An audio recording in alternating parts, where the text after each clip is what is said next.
Please be seated. The sitting is open.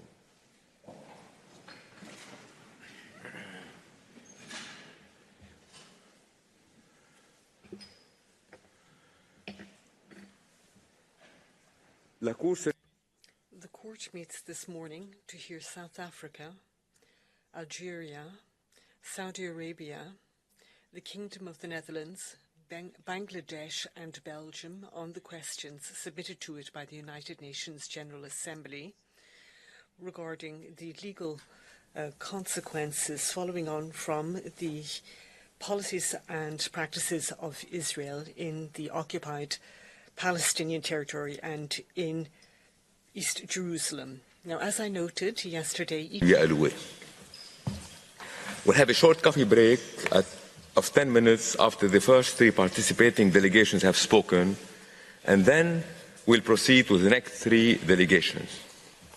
With that, I shall now give the floor to the delegation of South Africa and invite His Excellency Mr.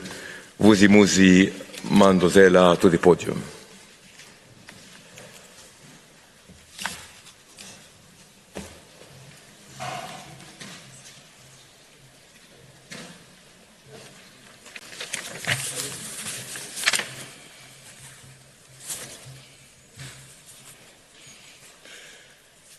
Mr. President, distinguished members of the Court, this is both an honor and a responsibility of monumental proportions to appear before you today on behalf of the Republic of South Africa for the second time within 41 days. Mr. President, while South Africa's foreign policy has always favored a two-state solution, the prevailing conditions suggest that unless such an approach deals with the inequitable offering of land to Palestinians, the dismantling of all the illegal settlements, the right of return to all Palestinian refugees, such a solution may solidly lead to the disenfranchisement of the indigenous people of Palestine and concretize the prevailing injustices brought about by decades of apartheid settler colonialism. A just solution for all who legally qualify to live in historical Palestine would need to be negotiated with the assistance of the international community. The inordinate delay in achieving a fair and just settlement has resulted in an unending cycle of violence. A clear legal characterization of the nature of Israel's regime over the Palestinian people can only assist in remedying the ongoing delay in achieving a just settlement.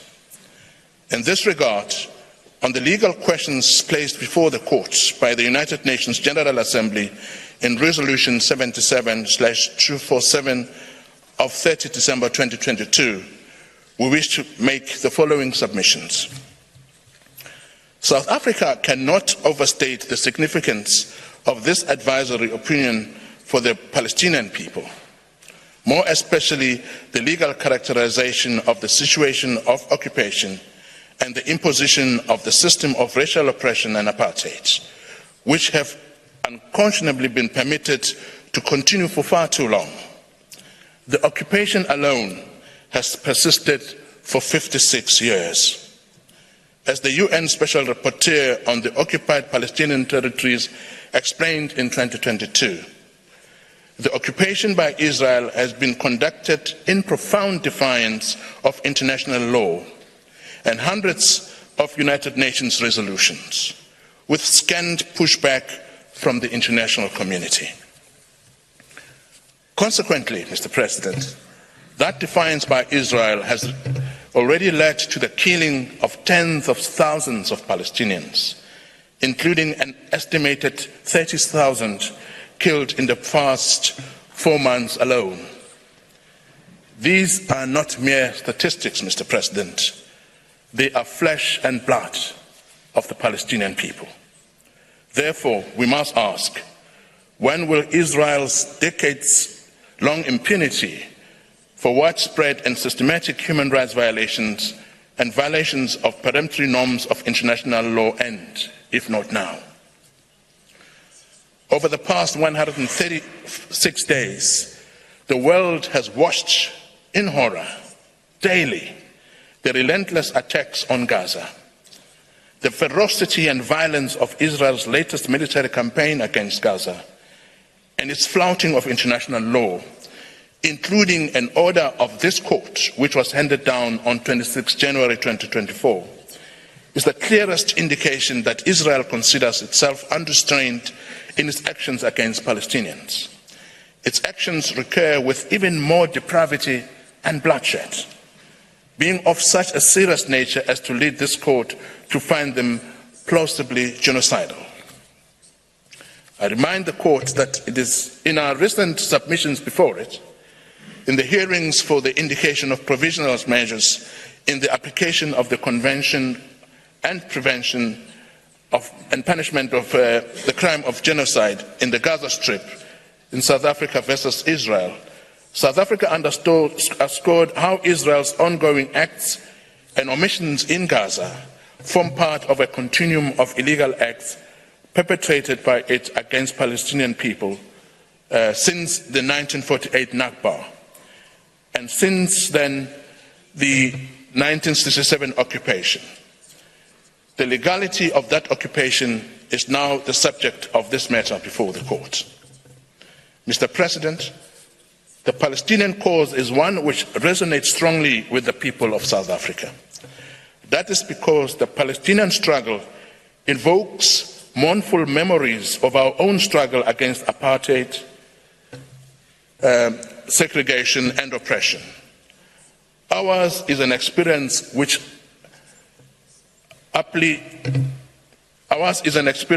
referred to by the United Nations Security Council in 1980 as a crime against the conscience and dignity of mankind, and as being incompatible with the rights and dignity of man.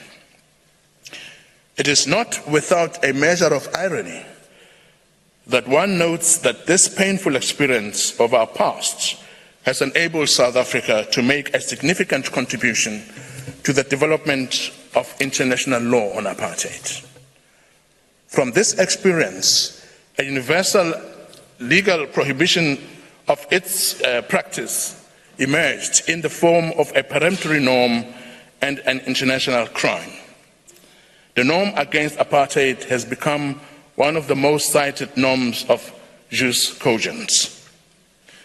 We as South Africans sense, see, hear and feel to our core the inhumane discriminatory policies and practices of the Israeli regime as an even more extreme form of the apartheid that was institutionalized against black people in my country, coincidentally from the year 1948, and which lasted until 1994. The late South African cleric, the Most Reverend Archbishop Desmond Tutu, wrote the following, open quote, "Many black South Africans have traveled to the occupied West Bank and have been appalled by Israeli roads built for Jewish settlers that West Bank Palestinians are denied access to, and by Jewish-only colonies built on Palestinian land in violation of international law.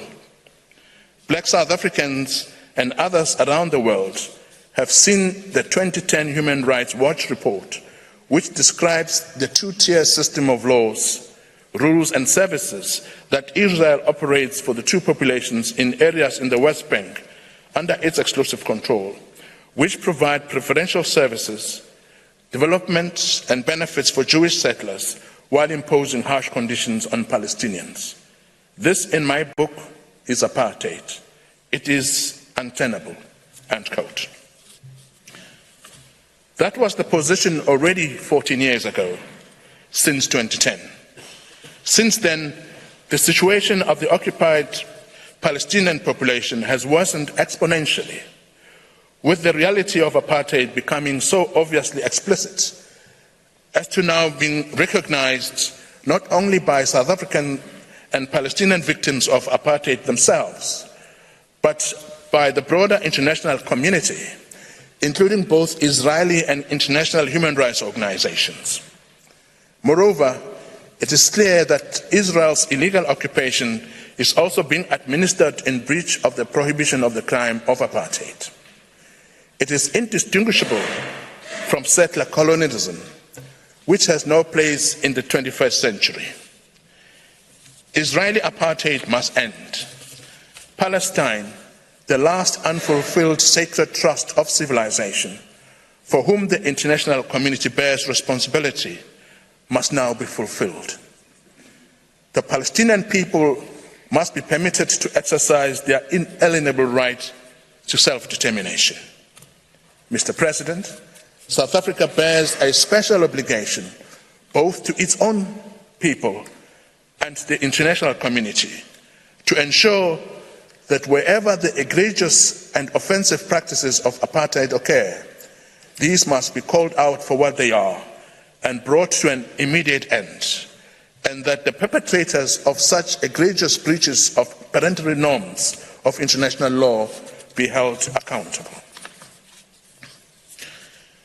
In the construction of wall case, this court held that the construction of the wall being built by Israel, the occupying power, in the occupied Palestinian territory, including in and around East Jerusalem, and its associated regime, are contrary to international law, and that Israel is under an obligation to dismantle forthwith the structure therein situated, and to repeal or render ineffective forthwith all legislative and regulatory acts relating thereto.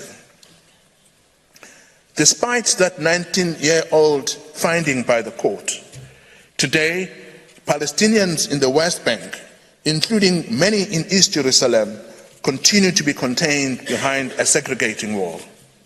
They continue to be subjected to discriminatory land zoning and planning policies, punitive and administrative house demolitions, and violent Israeli army incursions into their villages, towns and cities, and refugee camps, including Area A, which is supposed to be under full Palestinian control. Palestinians continue to be subjected to routine violent Israeli raids on their homes, with thousands of adults and children being subjected to unlawful arbitrary arrests by Israeli soldiers in the dead of night, and indefinitely renewable internment without trial, known as euphemistically as administrative detention, and a dual legal system pursuant to which Palestinians, including Palestinian children, are tried under military legislation by military judges, often themselves illegal settlers, in Israeli military courts, without basic protection of international humanitarian and human rights law, while Israeli settlers living illegally in the same territory are subject to an entirely different legal regime and tried in Israeli civilian courts with full access to due process. Separately, Palestinians in Gaza have lived in a sealed-off enclave, fragmented and segregated from the West Bank, and subjected by Israel to regression, sustained closure, and seized. Palestinian refugees and exiles in the diaspora are systematically denied their right to return to their homes. Apartheid Israel discriminates against and fragments all Palestinian people to ensure the maintenance of Israeli Jewish domination. South Africa beseeches this court to examine the institutionalized regime of discriminatory laws, policies and practices applied by Israel along the definition of the crime of apartheid, and to find that Israel subjects Palestinians to what constitutes an apartheid regime. The clear legal characterization of the nature of Israel's regime over the Palestinian people can only assist in remedying the ongoing delay in achieving a just settlement, a delay which perpetually conflagrates the cycle of violence. As I speak, and for each of the past 136 days, The world is witnessing in Gaza an assault that is unprecedented in speed and severity, violating the most basic precepts of the right to life and the survival of a population.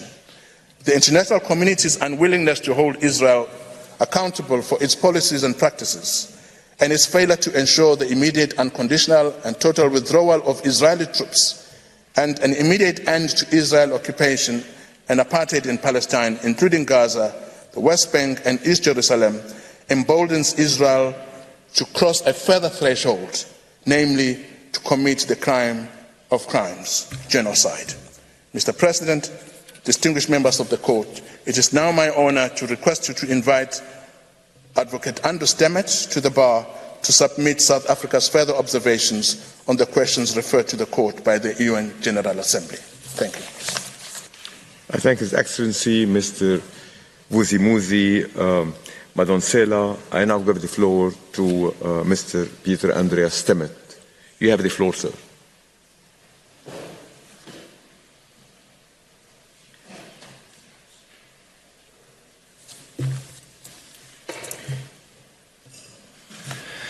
Mr. President, distinguished members of the Court, it is an honor to appear before this Honourable Court today on behalf of the Republic of South Africa. The request for an advisory opinion presents a critical opportunity to clarify and reconfirm the rules and principles of international law applying to the situation of Palestine and the Palestinian people.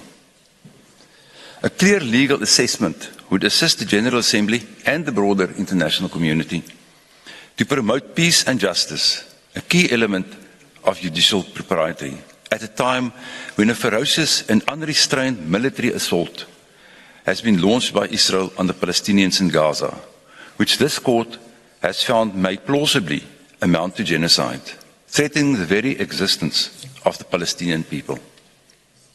In this submission, we do not intend to restate South Africa's arguments on why the Court has to assume jurisdiction, as this has been dealt with in some detail in our written statement. We will therefore focus on the Palestinian right to self-determination and the violation thereof by Israel, and then we will continue to submit our arguments on the legal consequences for Israel, the United Nations and third states. Mr. President, members of the Court, the right to self-determination, also called the Magna Carta of decolonization, is an established and inalienable right in and fundamental principle of international law. The respect for this principle is one of the purposes of the United Nations, Article 1, Paragraph 2 of the Charter. It has an erga omnes character owed to the international community as a whole, on which the Court has developed a strong and consistent jurisprudence. The inalienable right of the Palestinian people to self-determination and full independence has been recognized by the United Nations in numerous resolutions over the decades, and the most recent General Assembly resolutions of December 2023 once again recognized the right of the Palestinian people to self-determination and the permanent sovereignty of the Palestinian people in the occupied Palestinian territory, including East Jerusalem, over their natural resources.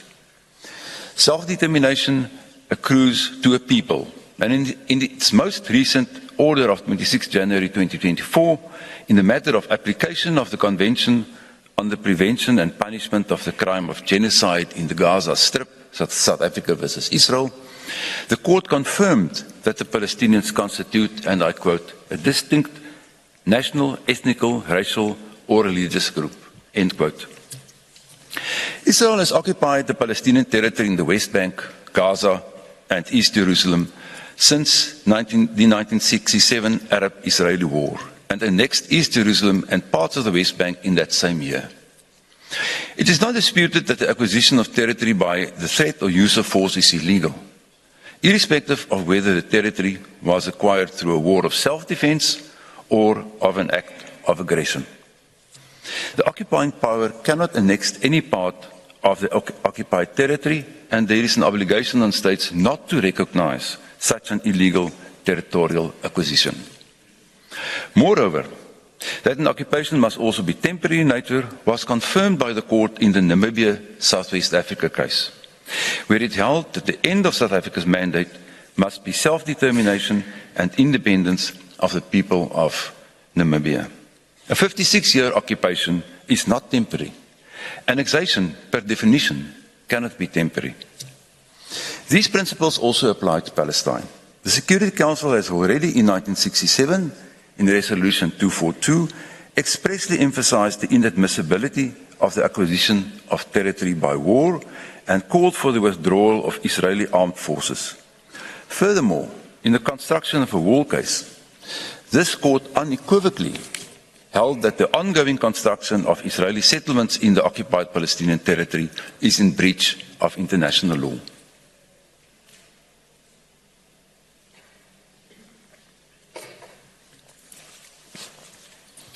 However, it is clear that Israel has turned the temporary nature of the occupation into a permanent situation, in violation of the Palestinian right to self-determination. It has done this through its illegal settlement enterprise, which now consists of an estimated 700,000 settlers, an increase of 235% since the Oslo Peace Accords, and of 165% since the Wall Opinion.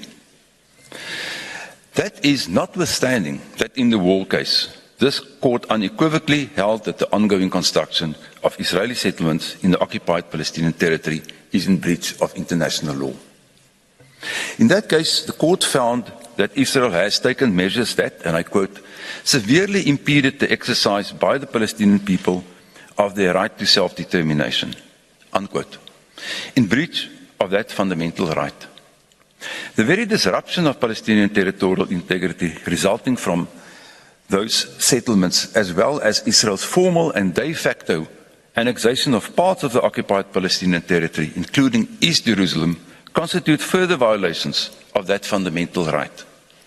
General Assembly Resolution 1514 of 1960 declares in paragraph 6 as follows, and I quote, any attempt aimed at the partial or total disruption of the national unity and territorial integrity of a country is incompatible with the purposes and principles of the Charter of the United Nations, unquote. The court, in its advisory opinion on legal consequences of the separation of the Chagos archipelago from Mauritius in 1965, held that Resolution 1514 has the status of customary international law, and hence is binding on all states, including Israel. Mr. President, members of the court, turning now to the nature of the Israeli administration of the occupied Palestinian territory, it is straight law that Israel, as the occupying power, is bound by both international humanitarian law and international human rights law in its administration of the occupied Palestinian territory. The basic objective of international humanitarian law applicable to occupation is the protection of the population under occupation, including their safety and security, and their public and private property. As the record of the past half-century makes clear, Israel, as the occupying power, is not acting in the best interests of the population under occupation and is not administering the occupied territory in good faith, breaching multiple jus cogens norms of international law, including the prohibitions on annexation, self-determination, apartheid and genocide, on which I have focused. In terms of international humanitarian law, the continuing construction and expansion of Israeli settlements in the occupied Palestinian territory are in clear violation of Article 49 of the Fourth Geneva Convention, to which Israel is a party and which the court has found in the Wall case to be binding upon Israel. In terms of international human rights law, this court confirmed in the Wall case that the protection offered by human rights conventions does not cease in the cases of armed conflict, except under specific and very defined derogation principles.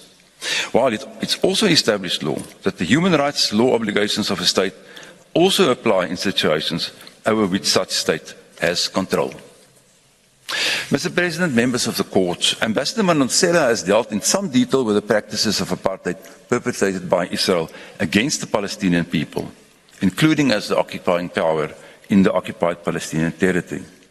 But at this juncture, it's also appropriate to recall that the court held in the Namibia-South West Africa case that to establish and enforce distinctions exclusions, restrictions and limitations exclusively based on the grounds of race, color, descent or national or ethnic origin constitute a denial of fundamental rights and is a flagrant violation of the purposes and principles of the United Nations Charter.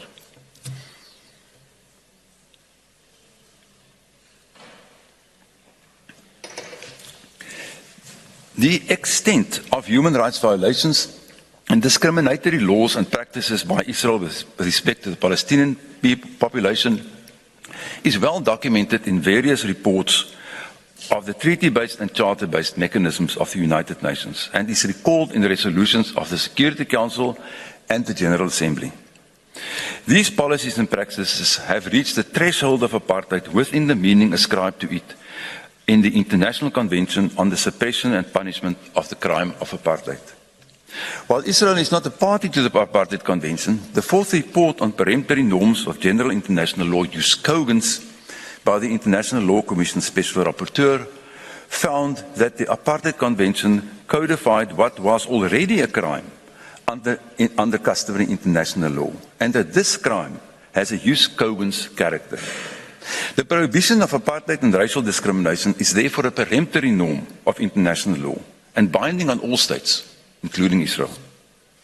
Mr. President, members of the Court, Israel's total disdain and disrespect for these principles result in the occupation being inherently and fundamentally illegal in terms of international law, just as South Africa's prolonged presence in Namibia was found by this Court to be illegal. Mr. President, members of the Court, further to a finding of illegality, the General Assembly also seeks guidance on the wider consequences of such a finding. We now turn to the legal consequences for Israel, the United Nations and third states. The continued occupation by Israel and the Palestinian territory, including East Jerusalem, as well as the aforementioned violation of peremptory norms of international law, are breaches of international obligations constituting internationally wrongful acts attributable to Israel and which invoke the law of state responsibility. The law of state responsibility provides that the state responsible for an internationally wrongful act is under an obligation to seize such act and to make reparation in an adequate form, as confirmed by this Court's predecessor in the factory at Gorjov case. In the present case, the aforementioned principles of international law require that Israel must bring an immediate, unconditional and complete end to the occupation in all its manifestations. This means that Israel must immediately cease its illegal settlement activities and all measures aimed at altering the character, status and demographic composition of the occupied Palestinian territories and dismantle illegal structures, including the settlements and the wall. Furthermore, it must immediately, unconditionally and totally withdraw its occupation forces from the occupied Palestinian territory, dismantle the settler colonial apartheid regime against Palestinian people, rescinding all legislative measures adopted with a view to annex Palestinian land and discriminate against the Palestinian people, allowing for the full restitution of Palestinian property and for the right to self-determination of the Palestinian people to be finally realized. The United Nations, especially the Security Council and General Assembly, must in all their engagements and actions on the issue of Palestine be guided by the imperative of the implementation of the sacrosanct Palestinian right to self-determination. To this end, these organs must use all measures within their powers to bring an immediate end to the unlawful Israeli occupation of the Palestinian territory, including Jerusalem, East Jerusalem.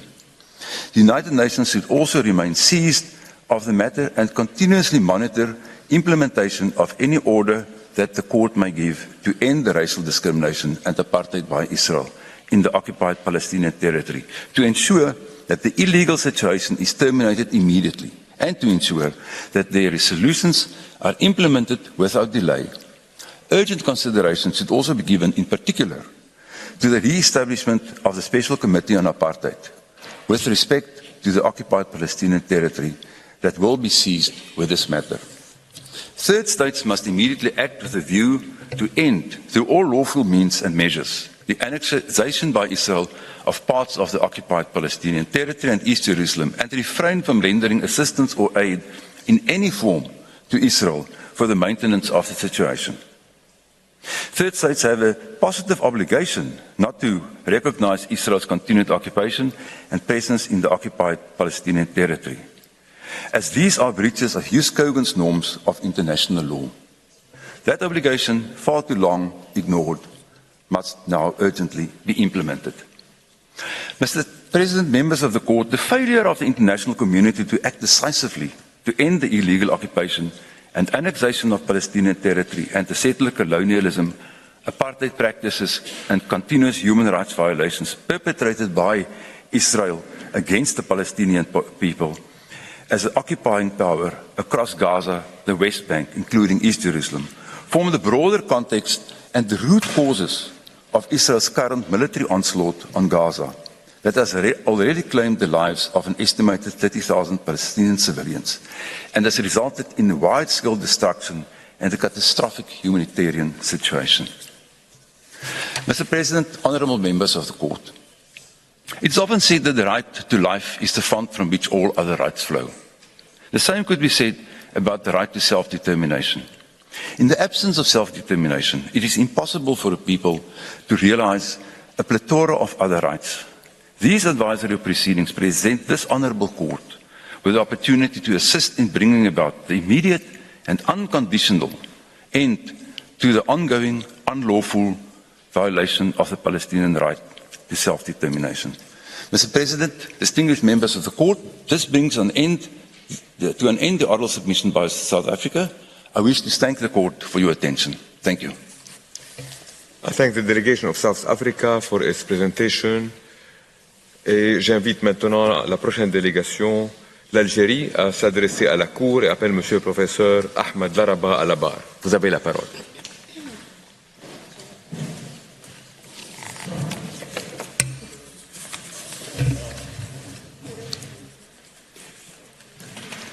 Monsieur le Président, Mesdames et Messieurs les membres de la Cour, j'ai l'honneur de présenter l'exposé oral de mon pays, la République algérienne démocratique et populaire, dans le cadre de la procédure consultative relative à la requête de l'Assemblée générale des Nations unies du 30 décembre 2022. Je vais le faire sous le bénéfice des quelques remarques suivantes. Les deux questions posées par l'Assemblée générale ont successivement trait, je cite, aux conséquences juridiques de la violation persistante par Israël du droit du peuple palestinien à l'autodétermination, de son occupation, de sa colonisation et de son action prolongée, fin de citation, et à, je cite de nouveau, l'incidence que les politiques et pratiques d'Israël ont sur le statut de l'occupation et sur les conséquences juridiques qui en découlent pour tous les États et pour l'Organisation des Nations unies. Le mot-clé de la résolution de l'Assemblée générale est celui d'occupation. Il est très abondamment cité à la fois dans son préambule et dans son dispositif. En outre, c'est le seul vocable qu'on retrouve dans les deux questions posées par l'Assemblée générale. Une telle importance ne doit pas étonner, car l'occupation prolongée des territoires palestiniens est le point nodal de leur situation qui s'est très considérablement détériorée sur tous les plans ces derniers mois. C'est la raison pour laquelle l'Algérie évoquera d'abord brièvement l'inexistence de raisons décisives pour ne pas répondre à la requête de l'Assemblée générale, premier point, premier temps de mon exposé oral. L'Algérie s'attachera ensuite à l'examen des manifestations de l'occupation prolongée des territoires palestiniens et de leur incidence sur son statut juridique. Deuxième grand point.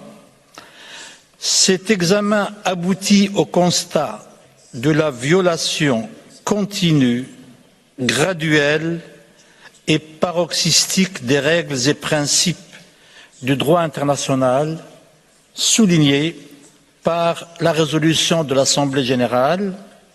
Et enfin, dernier point, les conséquences juridiques pour tous les États et l'Organisation des Nations unies. Sur inexistence de raisons décisives, en substance, 4 arguments ont été développés. Il s'agit du principe dit du contournement de l'absence de consentement à la juridiction de la Cour, premier point, de l'existence d'éléments factuels, deuxième point, du conflit existant entre cette demande et l'existence d'un cadre de négociation, troisième point, et enfin, de l'absence d'objet et de but de la demande. L'Algérie rappelle que la Cour les a constamment écartés, et notamment dans ses avis de 2004 et de 2019, pour n'évoquer que 2 des plus récents d'entre eux. Il n'y a pas de contournement de l'absence de consentement à la juridiction de la Cour. Constamment invoqué dans les procédures consultatives, notamment dans celle relative à l'illicéité de la construction du mur en 2004, cet argument a tout aussi constamment été écarté par la Cour, ainsi que la haute juridiction l'a à maintes reprises déclaré. L'hypothèse de l'existence d'un différend bilatéral concomitant à une procédure consultative est dans la nature des choses. En l'espèce, on chercherait en vain de nouvelles raisons qui pourraient justifier juridiquement la réitération de cet argument. Deuxième point sur ce qu'on peut appeler la question factuelle. Cet argument fait également partie des classiques régulièrement avancés pour inviter la Cour à refuser de donner suite à une demande d'avis consultatif. La Cour s'y est toujours refusée. C'est ainsi qu'elle a notamment déclaré au paragraphe 58 de son avis de 2004 que, je cite, « La circonstance que d'autres pourraient évaluer et interpréter ces faits de manière subjective ou politique ne saurait constituer un motif pour qu'une Cour de justice s'abstienne d'assumer sa tâche judiciaire. » Fin de citation. Sur le troisième argument, celui relatif à l'existence d'un cadre de négociation. Autre grand classique en la matière, l'existence d'un cadre de négociation mis en place par les accords d'Oslo a de nouveau été avancée pour inviter la Cour à ne pas donner suite à la demande de l'Assemblée générale. La Cour a nettement pris position dans le paragraphe 53 de son avis de 2004 en déclarant que les participants à la procédure ont exprimé à cet égard des vues divergentes et la Cour, et je cite, « ne saurait considérer ce facteur comme une raison décisive de refuser d'exercer sa compétence. » Fin de citation. Sur l'absence d'objet et de but de la demande de l'Assemblée générale, cette thèse, celle de l'absence d'objet et de but, n'est pas nouvelle non plus. Ici aussi, la Cour ne devrait pas lui donner suite. On peut notamment se reporter au paragraphe 60 de son avis consultatif de 2004, où la Cour l'a écarté en déclarant que, je cite, « Comme il ressort de la jurisprudence de la Cour, les avis consultatifs servent à fournir aux organes qui les sollicitent les éléments de caractère juridique qui leur sont nécessaires dans le cadre de leurs activités. » Fin de citation.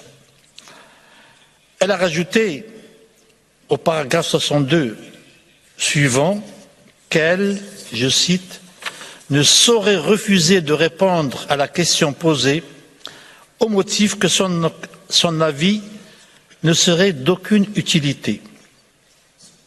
La Cour ne peut substituer sa propre appréciation de l'utilité de l'avis demandé à celle de l'organe qui le sollicite, en l'occurrence l'Assemblée générale. Fin de citation. En même temps, fin de la première partie de cet exposé. Deuxième partie, les manifestations et les conséquences de l'occupation prolongée des territoires palestiniens. Et tout d'abord, observation sur l'occupation des territoires palestiniens. Notion ambiguë par excellence, car se situant en théorie à un stade intermédiaire entre la guerre et la paix, la notion d'occupation trouve son fondement dans l'article 42 du règlement de la Haye de 1907, dont le caractère coutumier n'est pas contesté, ainsi que le rappelle la Cour au paragraphe 89 de son avis sur l'édification du mur. Sans s'appesantir sur le régime juridique de l'occupation, il importe de mettre en évidence, sans doute à grands traits, ces traits les plus fondamentaux. En substance, l'occupation a été originellement conçue dans un contexte qu'il faut souligner, dans lequel n'existait pas encore le principe de l'interdiction du recours à la force.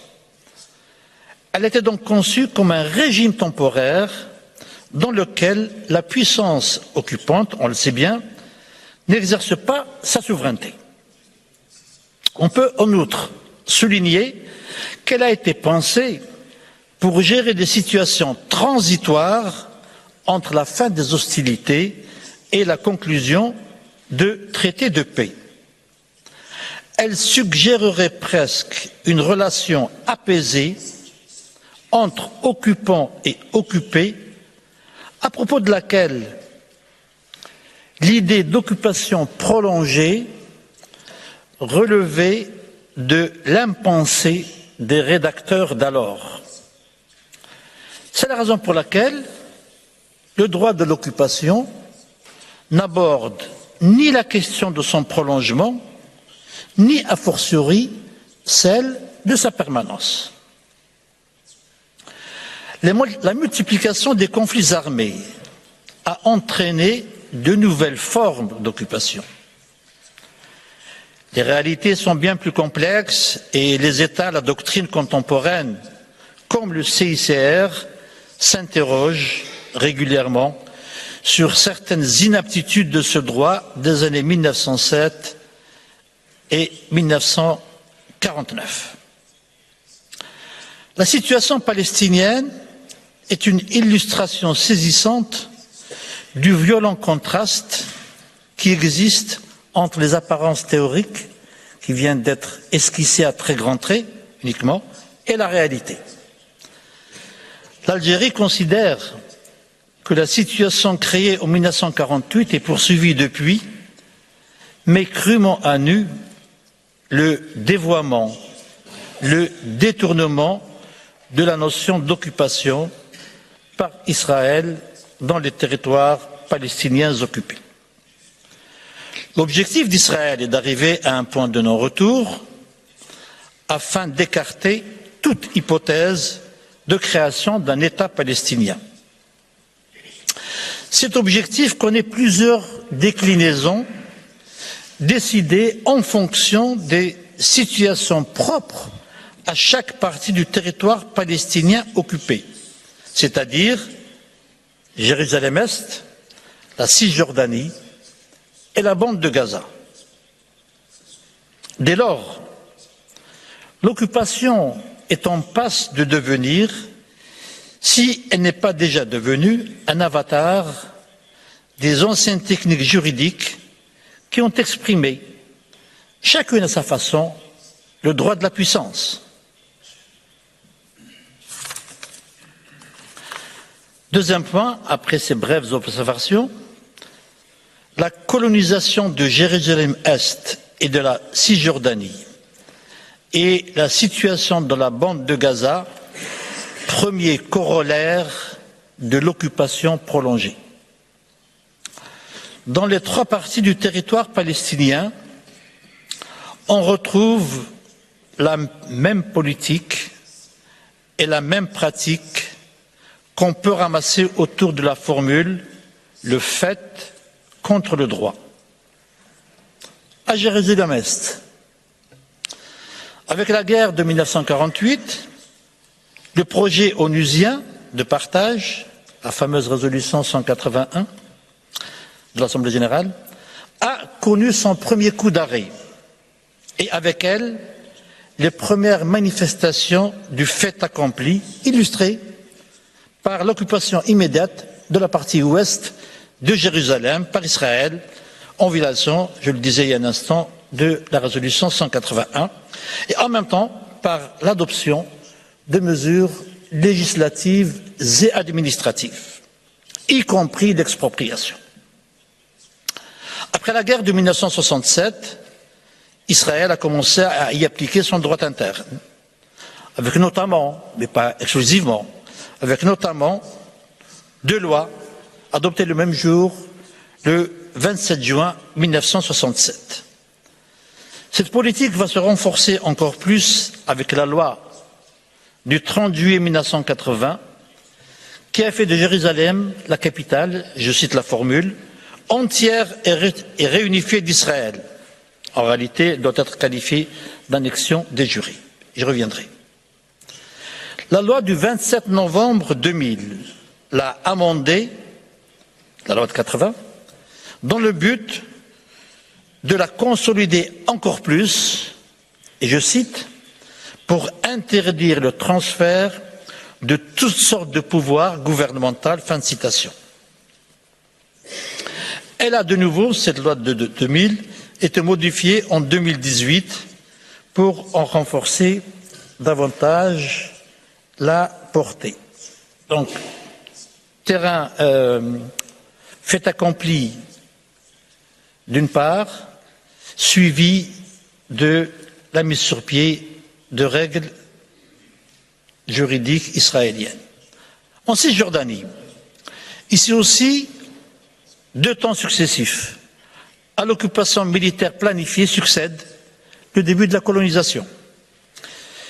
Il s'en est suivi la construction massive de centaines de colonies et le déplacement et le confinement des populations palestiniennes et la démolition de leurs constructions. Le trait le plus frappant en Cisjordanie réside dans l'augmentation spectaculaire de l'implantation de colonies de peuplement. C'est ainsi qu'entre 2012 et 2022, on est passé de 520 000 colons à 700 000. Ça peut donner le tournis, le vertige. Et les conséquences ont été de plusieurs ordres. Sur un plan humain, il a fallu faire le vide et tantôt déplacer, tantôt confiner la population palestinienne. Et dernière atteinte, non la moindre, la construction d'infrastructures et l'exploitation des ressources naturelles. Tous les historiens de la colonisation ont souligné l'importance décisive de la dépossession des terres dans l'installation et l'accélération de la colonisation. Celle de l'Algérie en est un exemple particulièrement saisissant. Quant à Gaza, troisième point, le retrait israélien de la bande de Gaza en 2005 a immédiatement été suivi par le blocus et 4 opérations militaires d'envergure, dont la dernière est en cours. Comment s'intéresser au sort de la bande de Gaza sans évoquer la situation actuelle? Les faits d'abord. En vérité, ils parlent d'eux-mêmes et les images sont éloquentes. Res ipsa loquitur. Ensuite, des chiffres dépassés dès le lendemain de leur annonce. Près de 30 000 morts et plus du double de blessés. La destruction de près de la moitié de toutes les infrastructures essentielles s'accompagne de famine, de manque d'eau. Bref, on est en deçà du minimum vital. La situation à Rafah est la dernière préoccupation de la communauté des États et des organisations internationales. Sa gravité est due au dernier plan israélien de lancer une offensive militaire d'une grande ampleur, prenant au piège une population civile hagarde et ballottée d'1,4 million personnes. Au total, une bande de Gaza dévastée pour longtemps.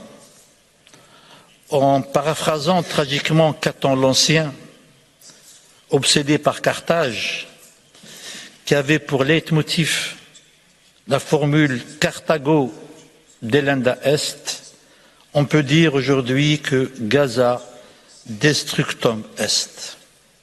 Sur l'annexion est le second corollaire de l'occupation prolongée. Le premier a été la colonisation. Les conséquences juridiques tirées de l'évolution dramatique de l'évolution de l'occupation prolongée posent la question de la mutation de cette dernière.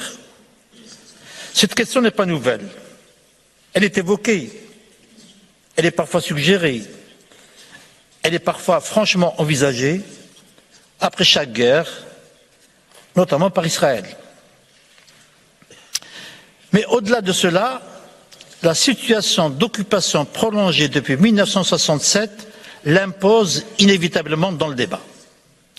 Dans sa deuxième question, l'Assemblée générale a expressément visé l'incidence des politiques et pratiques israéliennes, je cite, sur le statut juridique de l'occupation.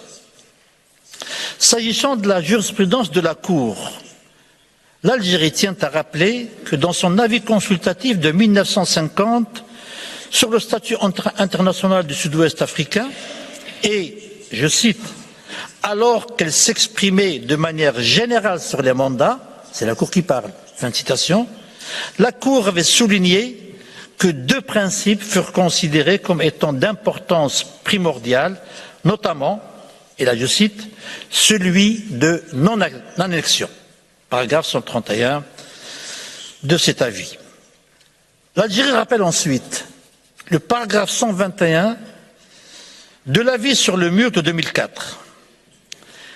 La Cour y avait estimé que, je cite, la construction du mur et le régime qui y est associé crée sur le terrain un fait accompli est entre guillemets, mais la citation se poursuit, créer sur le terrain un fait accompli qui pourrait fort bien devenir permanent, auquel cas, et nonobstant la description officielle qu'Israël donne du mur, la construction de celui-ci équivaudrait à une annexion de facto.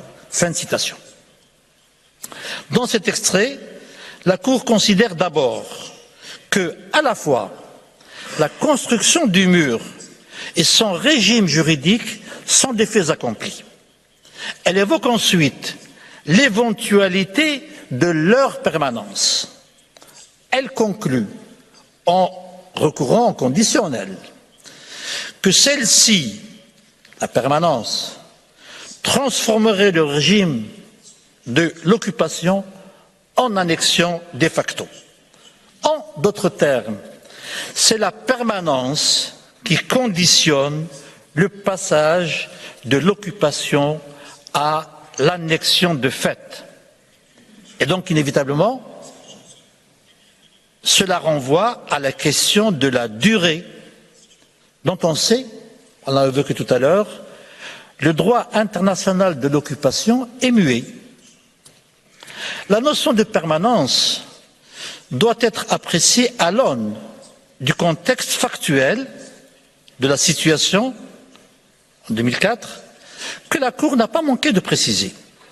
Ainsi, au paragraphe 69 de l'avis, la Cour s'est référée, je cite, aux ouvrages construits ou en cours de construction et a précisé un peu plus loin que, je cite, le Conseil des ministres israélien a, le 23 juin 2002, approuvé la première phase de construction. Vous trouverez cela au paragraphe 80. Et que la construction du mur s'est accompagnée de la mise sur pied d'un régime administratif nouveau. Fin de citation. On peut mieux comprendre la prudence dont est teintée la rédaction du paragraphe 121. En 2004, il était alors encore permis et légitime de s'interroger sur la finition des travaux de construction, eu égard notamment à la date du prononcé de l'avis, 9 juillet 2004, et d'une éventuelle issue heureuse du processus de négociation. Pareille prudence peut difficilement être encore de mise en 2024, alors que la construction du mur s'est depuis poursuivie et que le régime qui lui est associé en 2024, alors que la construction du mur s'est depuis poursuivie et que le régime qui lui est associé a été consolidé. Cette situation est devenue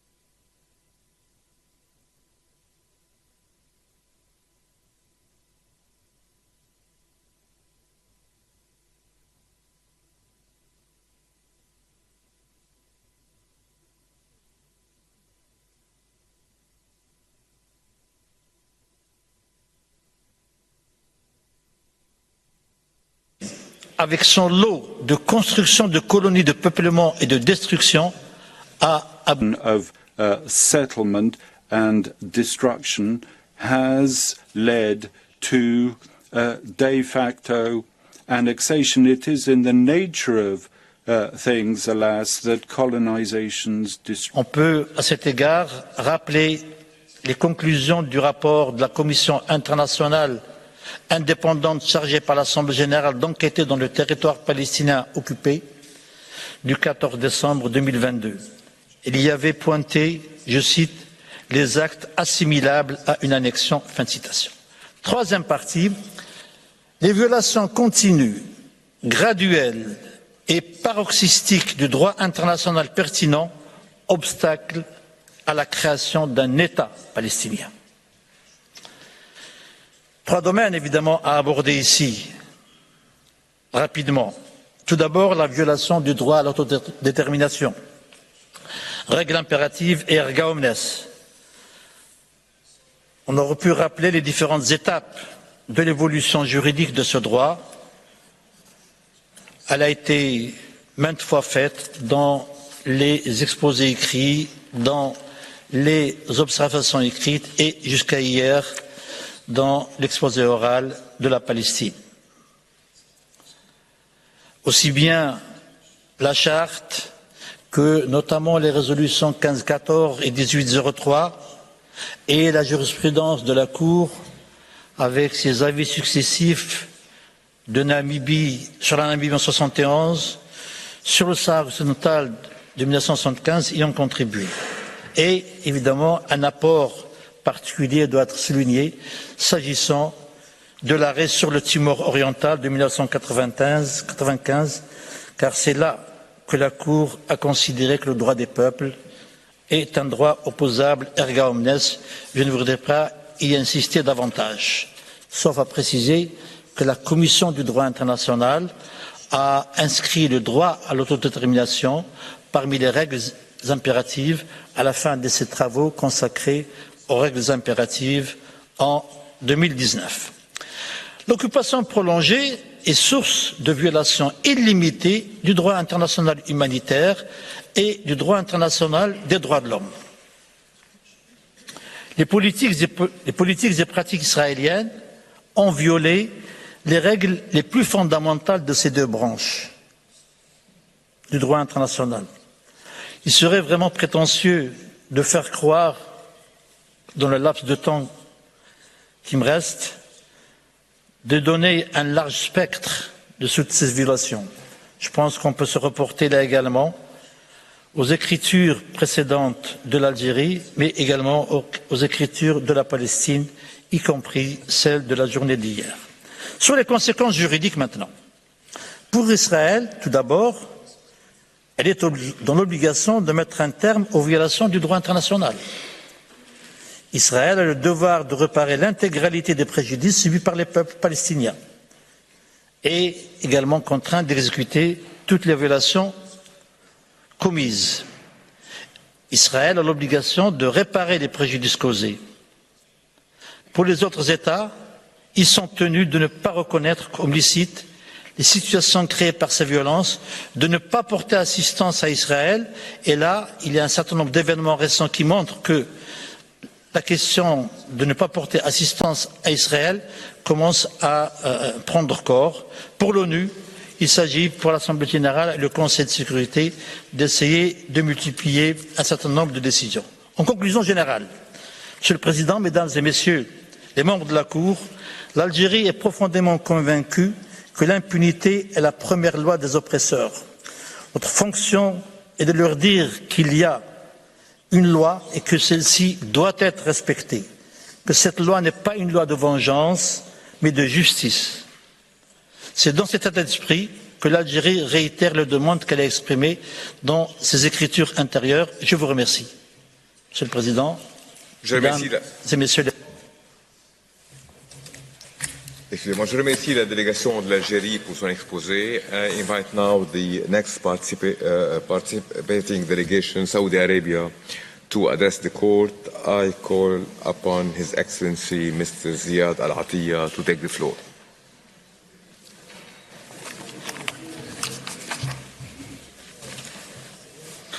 Mr. President, members of the court, it's a great honor for me to appear before you to present my country's position on a matter of utmost importance of all states and the United Nations. In my remarks today, I will expand on a few critical points made in our written statement and address at the outset one matter that postdated our submission, but which is impossible to ignore when considering the questions before the court. That matter is, of course, Israel's military aggression against Gaza and its increasing acts of violence directed against the Palestinian population of the West Bank, including East Jerusalem, since October 2023. I believe I speak in consonance with virtually the entire international community in expressing the Kingdom's profound revulsion and condemnation of the horrendous death, destruction and displacement of Palestinian civilians brought about by Israel's illegal and brutal war in Gaza and the notorious increase in Israeli aggression, impunity and international law violations in the West Bank, including East Jerusalem, since October 2023. Israel defends this obscene brutality as the necessary price for defeating Hamas. The Kingdom of Saudi Arabia firmly rejects this twisted logic. Israel's actions in laying waste to the Gaza Strip, killing and maiming tens of thousands of innocent civilians, depriving them of food, water and the basic means of survival, while displacing virtually the entire population of the 2.3 million people are not justified under any circumstances. Israel's actions have severely dehumanized the Palestinian population, treating them as dispensable objects rather than human beings. These disgraceful acts, which have brought about formal accusation before this esteemed court that Israel is committing genocide against the Palestinian population, as well as an order of professional measures recognizing the plausibility of those accusations and ordering Israel to comply with its obligations under the Genocide Convention, necessarily weigh heavily up in the consideration of the questions before the court in this proceeding. For if nothing else, they demonstrate all too vividly how the illegality of the Israeli occupation over more than 5 decades can degenerate into the ugliest of consequences. A final point I wish to highlight at the outset is that all written statements submitted before this court, not one state has sought to defend the legality of Israel's policies and practices in the occupied Palestinian territory.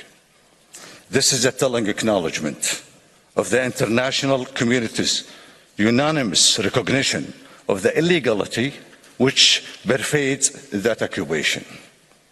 Israel itself does not attempt to defend the substance of its policies and practices. As the court will have observed, its 5-page submission does not, no doubt because it cannot, say anything whatsoever about the substantive allegations made against it. Instead, it focuses almost entirely on why the request of the advisory opinion and the questions contained therein are somehow improper. The only logical conclusion that can be drawn from all of this is that Israel's policies and practices in the occupied Palestinian territory are legally indefensible. This brings me to the next part of my statement. The Kingdom of Saudi Arabia submits that the court has jurisdiction to issue the opinion, and there are no compelling reasons for it not to do so. To the contrary, given the recent increase in bloodshed and destruction by Israel in the occupied Palestinian territory, as well as the dangerous statements made at the highest levels of the Israeli government, we respectively submit that the court is under a duty to issue its opinion. I will now discuss the arguments advanced by some states that the court should not issue the opinion for 2 primary reasons. First, because the opinion might prejudice a negotiation process aimed at resolving the Israeli-Palestinian conflict, which those states consider to be ongoing. And second, because the questions posed concern a bilateral dispute between Israel and Palestine. Not only are these arguments misguided, but they have been repeatedly rejected by this esteemed court under highly analogous circumstances, including in the World Advisory Opinion. The Kingdom regards the first argument as being based on a blatantly false premise and devoid of any legal foundation. Its lack of legal credibility has been addressed by the League of Arab States in its October 2023 comments. In the interest of time, I would respectively direct the Court's attention to those comments, which we fully endorse. Simply put, the Court's prior practice should prevail in this instance. The practice gives deference to the General Assembly when requesting guidance from the Court on an issue the Assembly considers irrelevant to its work. As the following demonstrates, the assumption that a serious negotiation process exists is a fiction that offends reality. In the 2004 World Proceedings, the Kingdom of Saudi Arabia described Israelis modus operandi in the occupied Palestinian territory since 1967 as, quote, deliberately enhancing its position and changing the territorial status quo to its benefits, end of quote. The court rightly recognized this reality in its advisory opinion, referring to the illegality of Israeli settlement practice in the occupied Palestinian territory. The court also warned, quote, the construction of the wall and its associated regime create a fait accompli on the ground that could become permanent, in which case it would be tantamount to de facto annexation, end of the quote. This assessment was precedent and tragically but predictably resulted in no change in Israel's illegal conduct. Now here is this seen more clearly than in the number of legal settlers residing in the occupied Palestinian territory, which has grown from roughly 424,000 in 2004 to some 700,000 settlers today.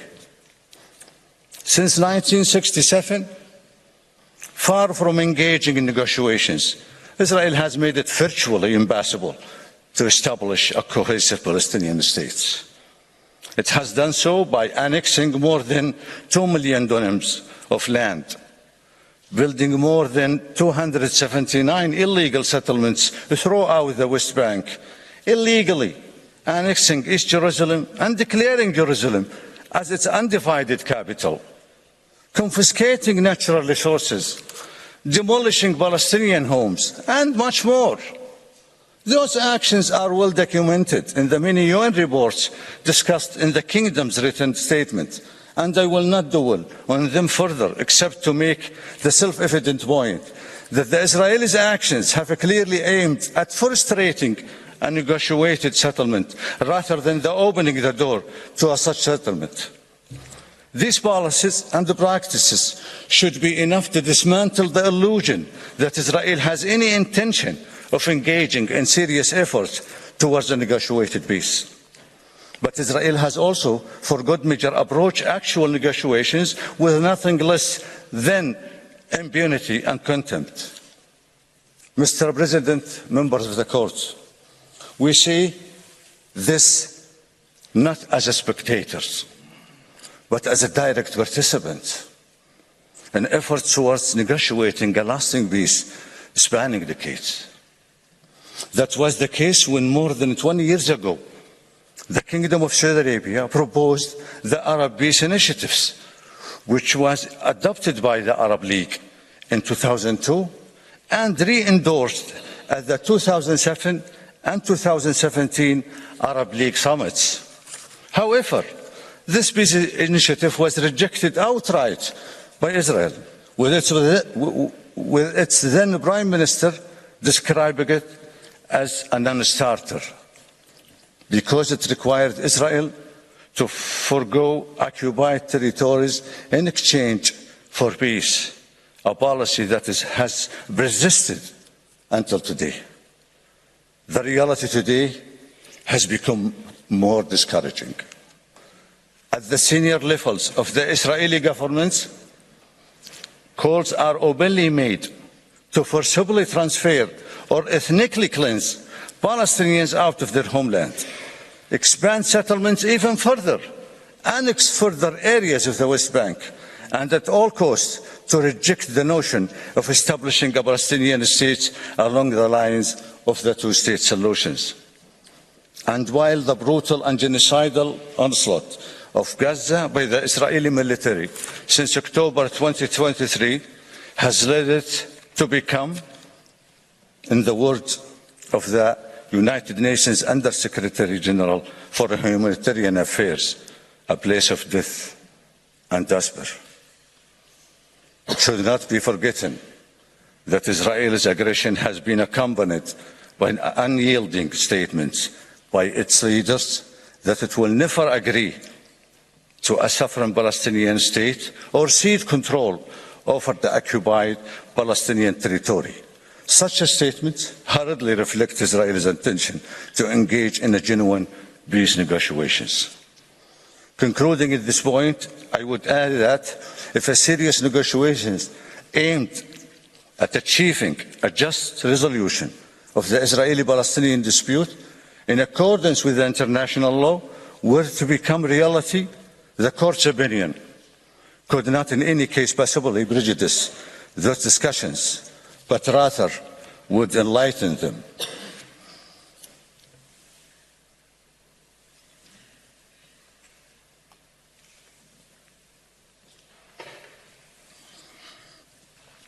Mr. President, member of the Court, the second argument raised by certain states is that the Court should refrain from rendering the requested opinion because it relates to a strictly bilateral matter between Israel and Palestine. This argument has been rejected by the courts in several prior contexts, including in the World Advisory Opinion, and should, we believe, be disposed of by the Court in the same manner in this case. Not only is the argument legally unfounded, but the fact that the questions posed to the Court are of a multilateral nature is self-evident. As explained in the Kingdom's written statement, the legal questions are located in a broader context, involve erga omnes applications and jus cogens norms, and ask about the consequences of Israel's policies and practices in all states as well as the United Nations. To conclude on the question of the Court jurisdiction, I have with one thought that the Kingdom also voiced in the context of the World Advisory Opinion.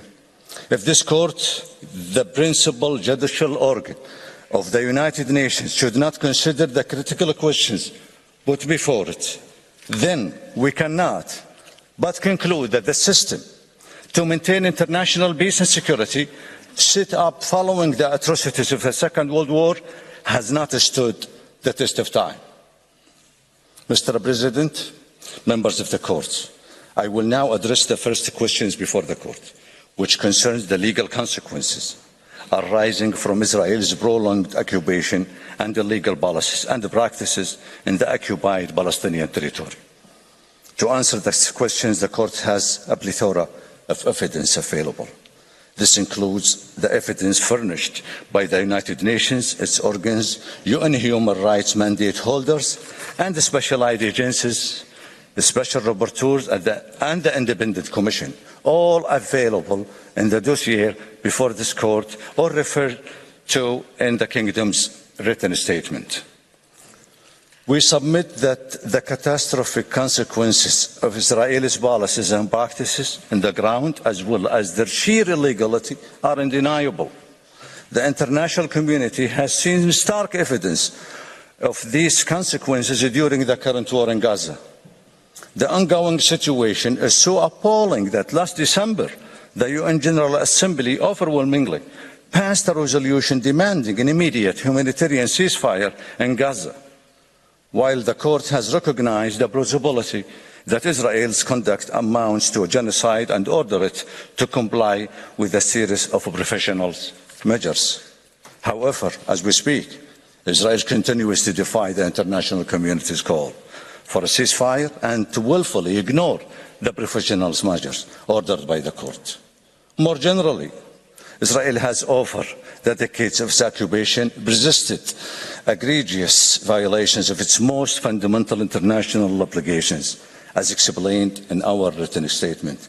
Israel in continuous breach of several jus cogens norms, notwithstanding multiple Security Council and General Assembly resolutions condemning its conduct and this Court's finding in the World Advisory Opinion. These violations include Israel taking continuous measures to prevent the Palestinian people from exercising their right of self-defense through various policies and practices, including, among others, the illegal settlement practice in the occupied Palestinian territory, the expulsion of Palestinians from their homes, and theft of Palestinians' property, the denial of sovereignty over their natural resources, and the breach of their civil, political, economic, social, and cultural rights. Moreover, Israel has continued implementing its infamous settlement practice in the occupied Palestinian territory, despite the repeated condemnation of this practice by the Security Council and this Court's determination of their illegality in the World Advisory Opinion. Yet, Israel makes no secret of its intention to maintain and expand settlements, as well as its possession of all or part of the occupied Palestinian territory, in violation of the Fourth Geneva Convention and the prohibition and the acquisition of territory by the use of force. Israel's 2018 Basic Law also shows Israel's disdain for the Palestinian people's right to self-determination by declaring the holy city of Jerusalem complete and united as Israel's capital, stipulating that, quote, the exercise of the right to national self-determination in the state of Israel is unique to the Jewish people, end of the quote. It's also incompatible with the Palestinian people's right to self-determination in the occupied Palestinian territory, including East Jerusalem. The international community has spoken on these issues on many occasions through the United Nations principal bodies, demanding that Israel completely ceases all settlement activities, revoke its annexation of East Jerusalem, and comply with its international obligations in other respects. The list of resolutions is long. We have addressed many of them in our written statements. Israel continues to ignore them. But Israel's breaches of international law don't end there. There can be no serious debate that Israel's policies and practices also amount to the racial discrimination and are tantamount to apartheid in the grave violations of the Palestinian people's human rights. Israel's seizure of land and resources for Israeli settlers and discriminatory application of laws, regulations to the detriment of the Palestinian people are merely examples of this egregious conduct. Israel violates the human rights of the Palestinian people in multiple other ways and in breach of its conventional obligations, including the rights of women and children.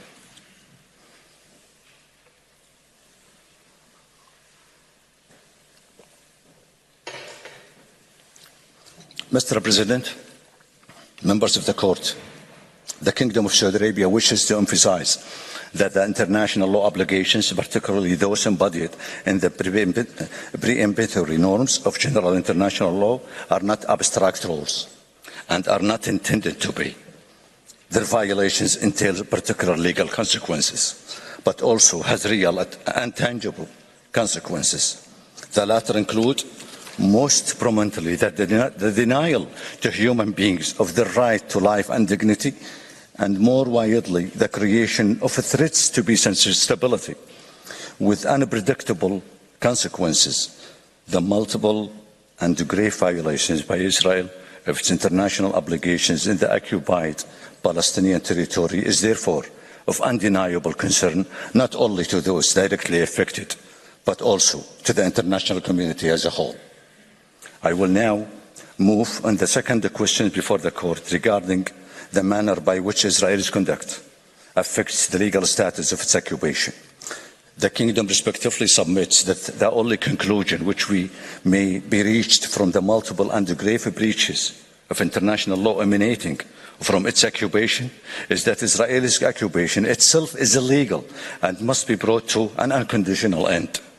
Any other conclusion would be anomalous and inconsistent with the clearly illegal origin and conduct of the occupation, including the violations of just cause norms that Israel has and continues to engage in through its occupation. To be clear, Israel's occupation was, from its commencement in 1967, an illegal use of force and continues to be so. The Kingdom noted this in its submission in the World Advisory Opinion. The illegal nature of the 56-year occupation has only been aggravated by Israel's numerous other international violations, including just Hogan's norms. Given the illegality surrounding every aspect of Israel's occupation, that occupation is simply indefensible as a matter of international law. For those reasons, we respectfully ask the Court to expressly declare that Israel's occupation of the Palestinian territory is illegal. The Court is also asked to address the legal consequences of Israel's breaches. I will address these briefly. The Kingdom of Saudi Arabia and numerous other states have laid out in the written statement the legal obligations which flow from Israel's breaches. Pursuant to Article 30 of the Articles on State Responsibility, and as explained by this Court in the Wall Advisory Opinion, Israel must cease its wrongful conduct, resume compliance with its obligations, and offer appropriate assurances and guarantees of non-repetition. Article 31 and 36 also require that Israel makes full reparation for the damage caused over the decades of its illegal occupation. As for all other states, Israel breaches of just Hogan's norms entails that the international community has an obligation not to recognize that illegal conduct. All states must also cooperate to bring Israel's violation of international law to an end and make sure that they don't render aid or assistance in furtherance of Israel's breaches. The consequences for the United Nations are clear. All UN organs must, within their competences, take steps to bring Israel's violations to an end, and they must also refrain from recognizing these violations or giving aid or assistance to maintain the illegal situation. Finally, they must also require the unconditional and immediate end to the occupation itself. Mr. President, members of the Court, thank you for your attention. This concludes the statement of the Kingdom of Saudi Arabia. Its presentation, before I invite the next delegation to make its oral statement, the Court will observe a coffee break for 10 minutes. The sitting is suspended.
Please be seated. The sitting is resumed.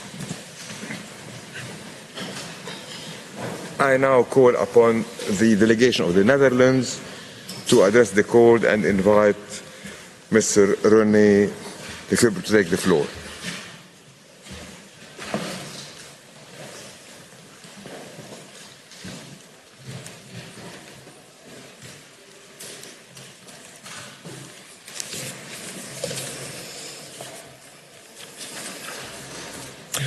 Thank you, Mr. President.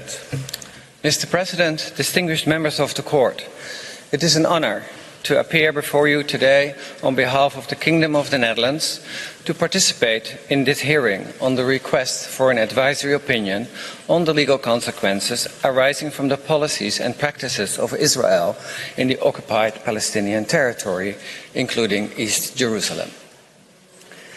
Let me express my sincere appreciation for this opportunity to speak early in this hearing, as the other participants have not had an opportunity to comment on our views in writing.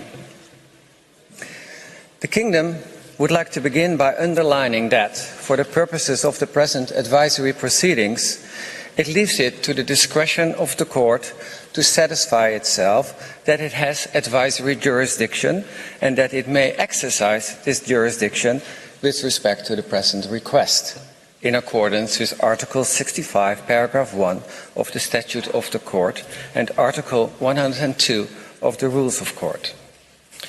The Kingdom would like to emphasize that it considers that, and I quote from the advisory opinion on the construction of a wall, the object of the request before the Court is to obtain from the Court an opinion which the General Assembly deems of assistance to it for the proper exercise of its functions, unquote.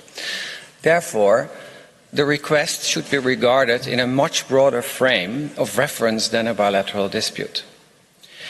And it is with such broader frame of reference in mind that the Kingdom seeks to assist the Court in answering the questions contained in the request through the identification of the applicable international law and the presentation of the legal opinion of the Kingdom on the status and interpretation of that law.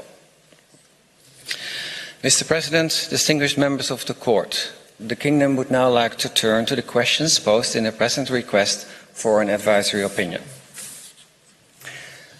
Mr. President, according to the Kingdom, the right of self-determination of peoples is a permanent, continuing, universal, and inalienable right with a peremptory character. The principle of self-determination of peoples is enshrined in Articles 1 and 55 of the United Nations Charter. It is also contained in several resolutions of the General Assembly with historical importance, such as Resolution 1514, which states that, and I quote, all peoples have the right to self-determination. By virtue of that right, they freely determine their political status and freely pursue the economic, social, and cultural development, unquote. The right of self-determination has been reaffirmed by the General Assembly in Resolution 2625, pursuant to which every state has the duty to refrain from any forcible action which deprives peoples referred to in that resolution of their right to self-determination. In addition, this right is enshrined in Article 1, common to the International Covenant on Civil and Political Rights and the International Covenant on Economic, Social and Cultural Rights. The Court has acknowledged self-determination as a right of peoples in the Namibia Advisory Opinion, the Western Sahara Advisory Opinion, the East Timor case, the Advisory Opinion on the construction of a wall, and the Advisory Opinion on the separation of the Chagos Archipelago. In the East Timor case, the Court observed that the right of peoples to self-determination is a right erga omnes. The status of the right of self-determination as a right under customary international law is thus beyond reproach. According to the Kingdom, the right of self-determination is applicable in the colonial and in the post-colonial context. The right is, however, equally applicable to peoples under foreign or alien occupation, as confirmed by the General Assembly on several occasions, such as in Resolution 51/84 and its Millennium Declaration. It appears that the right of self-determination is a truly universal and continuing right. It applies to peoples under colonial domination, peoples residing in occupied territory, and peoples living in independent states. As a result, a state that occupies territory is under an obligation to respect and promote the right of self-determination of peoples residing in that territory. The obligation to respect and promote the right of self-determination means that, on the one hand, the occupying state shall refrain from measures that impede the exercise of the right of self-determination of the people concerned during the occupation, and, on the other hand, that the occupying state shall take measures aimed at creating the conditions under which the people concerned is able to freely and genuinely express its will in regard of its future political status. As the Kingdom has observed earlier, under international law, a distinction must be made between situations in which the right of self-determination is exercised in a manner that preserves international boundaries, which can be referred to as internal self-determination, or in a manner that involves a change of international boundaries, often referred to as external self-determination. In the context of colonial domination or foreign occupation, the right of self-determination can be realized through independence, association, or integration. A prolonged occupation obstructs the implementation of the right of external self-determination of a people residing in the occupied territory concerned. In regard of, amongst others, peoples under foreign or alien occupation, the General Assembly reaffirmed in Resolution 45/130, and I quote, "The legitimacy of the struggle of peoples for independence, territorial integrity, national unity, and liberation from colonial domination, apartheid, and foreign occupation by all available means, including armed struggle." Unquote. If a struggle by a people for the implementation of its right of self-determination in the context of colonial domination or foreign occupation is accompanied by the use of armed force by such people, this use of armed force must be in accordance with international law.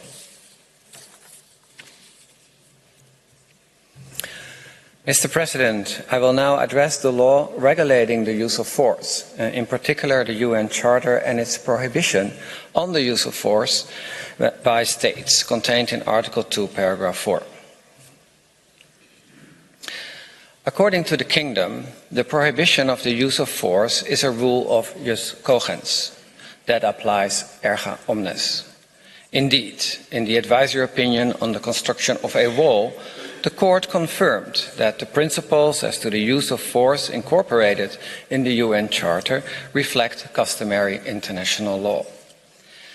In 1966, the International Law Commission noted that the law of the UN Charter concerning the prohibition of the use of force in itself constitutes a conspicuous example of a rule of international law having the character of jus cogens. Consequently, the International Law Commission included the prohibition of aggression in its list of rules of jus cogens. One of the established exceptions to the prohibition on the use of armed force is that of the inherent right of individual or collective self-defense, if an armed attack occurs against the state, as codified in Article 51 of the UN Charter. The occupation of foreign territory can be legitimate in the exercise of the right of self-defense in response to an armed attack, provided that the use of force is exercised in accordance with the conditions attached to this right.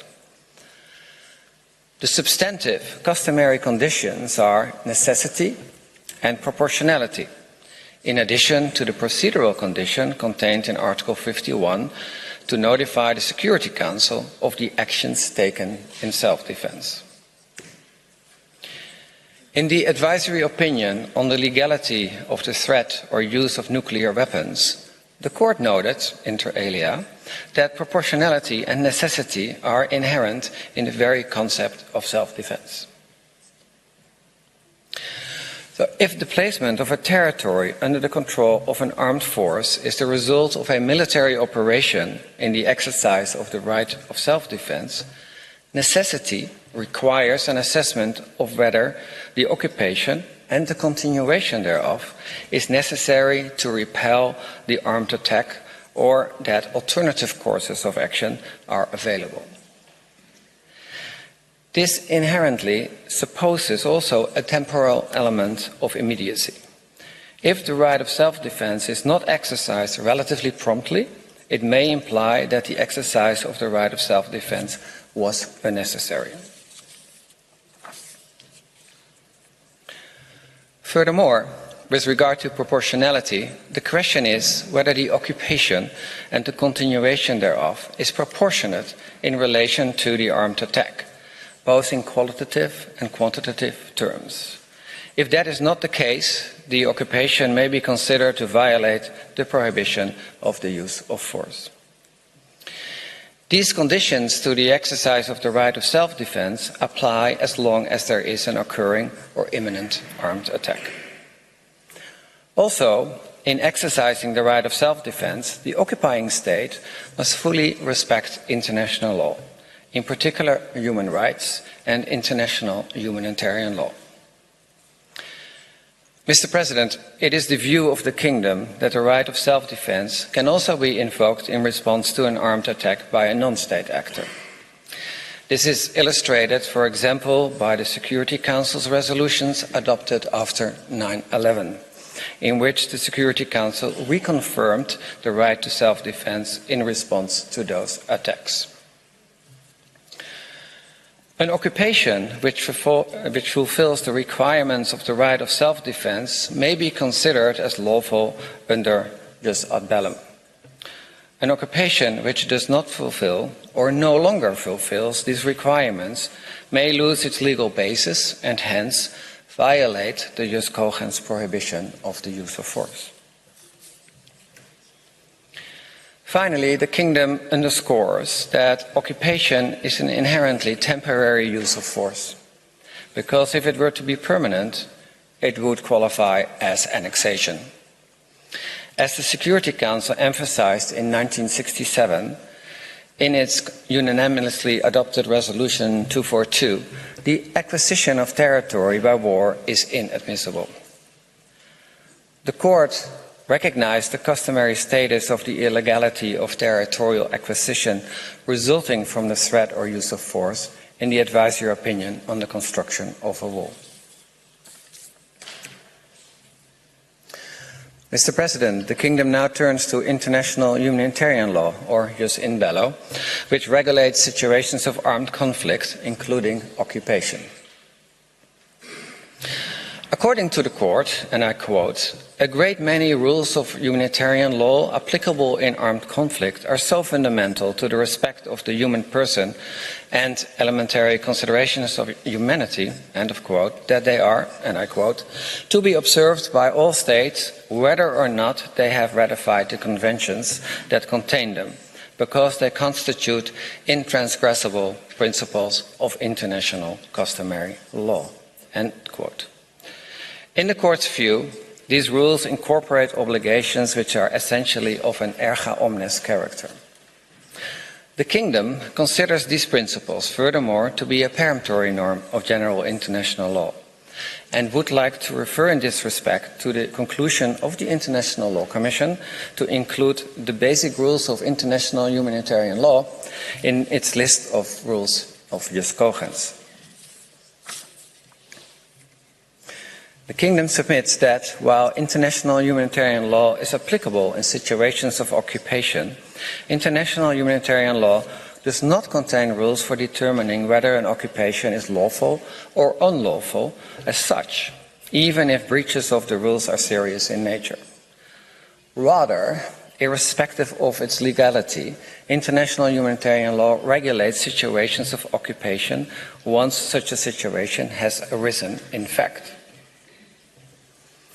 As noted by the court, and I quote, "Under customary international law, territory is considered occupied when it is actually placed under the authority of the hostile army, and the occupation extends only to the territory where such authority has been established and can be exercised," unquote, as reflected in Article 42 of the Hague Regulations of 1907. As stated before, inherent in occupation is its temporary nature. Under the Hague Regulations, the occupying power shall be regarded only as administrator or usufructuary. After the Second World War, the Fourth Geneva Convention further developed the law of occupation by significantly enhancing the protection of civilians in situations of occupation. As noted by the court, the intention of the drafters of the Fourth Geneva Convention was to protect civilians who find themselves, in whatever way, in the hands of the occupying power. Furthermore, the drafters of the Fourth Geneva Convention sought to guarantee the protection of civilians in time of war, regardless of the status of the occupied territories. Once an occupation has factually occurred, the occupying power is obliged to act in accordance with the law of occupation. The occupying power has to respect and protect the civilians in the occupied territory who are regarded as protected persons.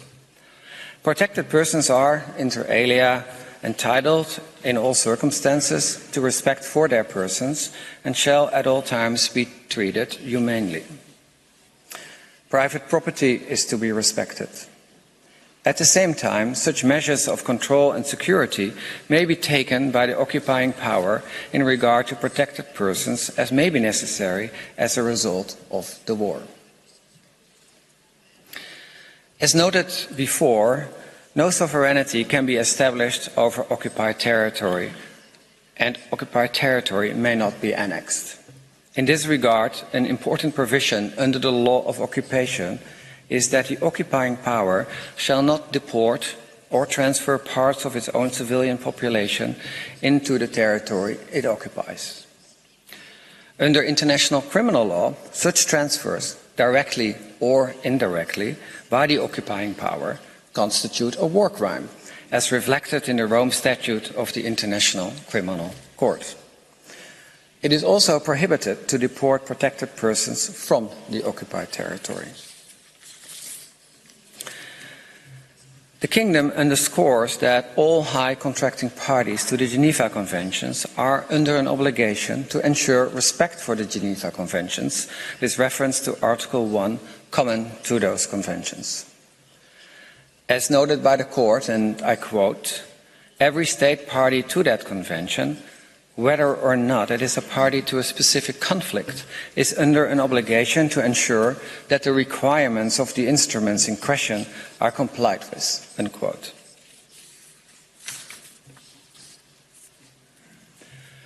Mr. President, in relation to international human rights law, the Kingdom would first note that this body of law continues to be applicable during situations of armed conflict, including occupation.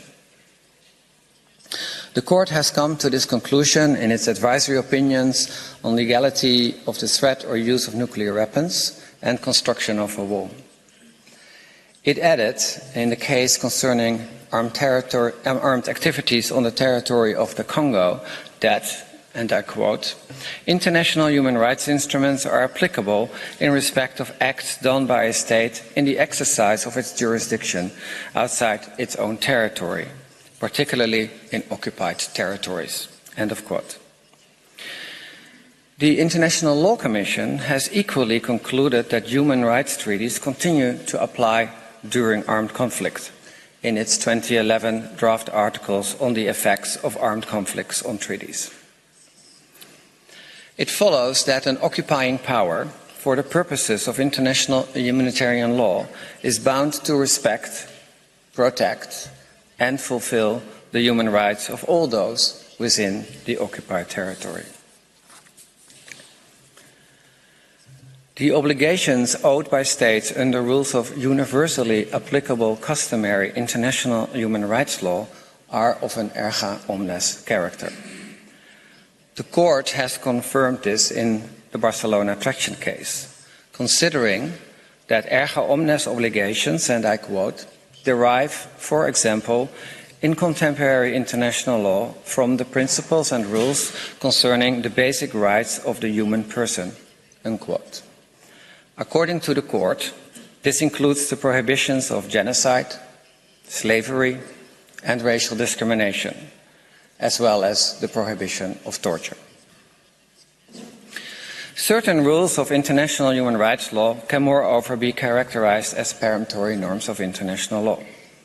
According to the International Law Commission, this includes the prohibition of genocide, the prohibition of torture, the prohibition of slavery, and the prohibition of racial discrimination and apartheid, as well as the right of self-determination. Mr. President, both questions before the court concern the legal consequences of ongoing violations of rules of international law. Several of these rules are, as indicated, peremptory norms of general international law. As we have stated before, all such peremptory norms are applicable erga omnes. I will now address the additional legal consequences for all states and international organizations in the event of a serious breach of such a peremptory norm. It being noted that these consequences are additional to the regular obligations arising from the commission of an internationally wrongful act. The rules on the legal consequences for states when a serious breach of a peremptory norm occurs are reflected in Articles 40, 41 and 48 of the Articles on the Responsibility of States for Internationally Wrongful Acts.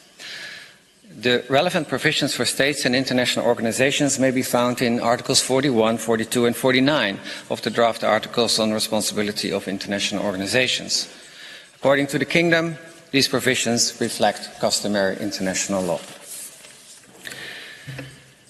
These legal consequences may be divided in two categories: substantive consequences and procedural consequences. I will only address the Articles on State Responsibility in my statement. However, it is equally applicable to the draft Articles on the Responsibility of International Organizations. Article 40 of the Articles on State Responsibility defines a serious breach as a gross or systematic failure by the responsible state to fulfill its obligation under a peremptory norm. Article 41 stipulates the particular substantive consequences of such a breach, not only for the responsible state, but for the international community as a whole, including that state. In sum, states shall cooperate to bring the serious breach to an end, shall not recognize as lawful a situation created by such breach, and shall not render aid or assistance in maintaining the situation. The Court has confirmed the binding nature of the rules reflected in Article 41 in jurisdictional immunities. The Court has on multiple occasions pronounced on the legal consequences of serious breaches of norms affecting the international community as a whole. In Barcelona Rejection, the Court established that obligations owed towards the international community as a whole are the concern of all states, and that, and I quote, in view of the importance of the rights involved, all states can be held to have a legal interest in their protection. They are obligations erga omnes, end of quote. The Court further confirmed these obligations in its advisory opinions on Namibia, the construction of a wall, and the separation of the Chagos archipelago. Thus, the jurisprudence of the Court supports the obligations reflected in Article 41 of the Articles on State Responsibility. The Court has also identified the obligation of non-recognition and the prohibition to render aid and assistance, and the obligation to cooperate to bring the consequences of the serious breach of a peremptory norm to an end. As to the specific implementation of these rules, the Kingdom observes the following. First, the obligation to cooperate to bring to an end the consequences of the serious breach of a peremptory norm will, in most cases, and particularly in cases concerning self-determination and decolonization, be implemented most effectively through the United Nations. However, should cooperation in the context of the United Nations fail to materialize, or should the United Nations be unable to take appropriate action, states are not relieved from their obligation to cooperate to bring the consequences of the breach to an end. In that case, they are obliged to seek cooperation through regional or bilateral fora. Second, the obligation not to recognize as lawful the situation brought about through the serious breach of a peremptory norm must take into account the exceptions to that rule as formulated by the Court in the Namibia advisory opinion.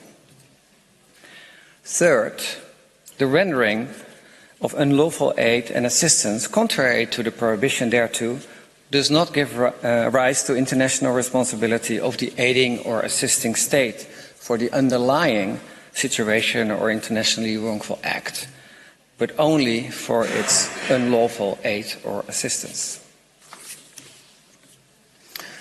Fourth, the obligation not to render aid or assistance includes an obligation not to undermine measures, including sanctions, taken by other states in their endeavor to bring to an end the serious breach of a peremptory norm.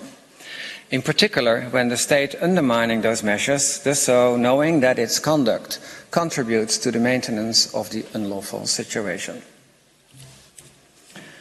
Finally, it is our view that a serious breach of a peremptory norm entitles states, other than the injured state, to take a countermeasure against the responsible state as a legal consequence of that breach. Such resort to countermeasures by a non-injured state must be in accordance with the customary rules on countermeasures, including the conditions of proportionality and reversibility.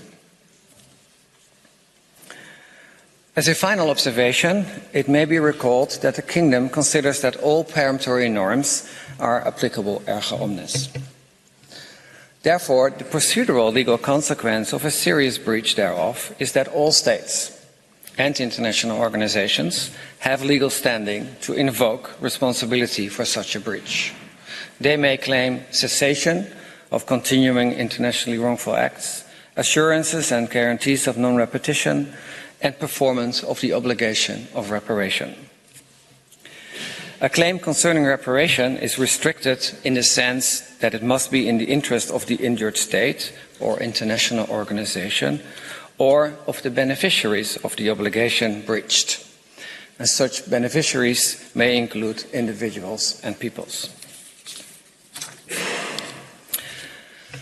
Mr. President, this brings me to the end of my statement. We sincerely hope that your advice will contribute to achieving peace in the Middle East. Thank you, Mr. President. I thank the delegation of the Netherlands for its presentation. I invite the next participating delegation, Bangladesh, to address the court. Let me call upon His Excellency Mr. Riaz Hamidullah to take the floor.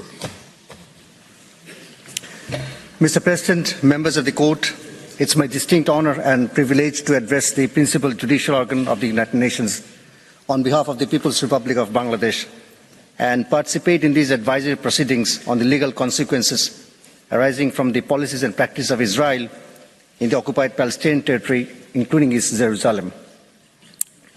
Bangladesh fought for 23 long years to gain her independence and finally achieved it through a bloody war in 1971, during which 3 million people had to sacrifice their lives.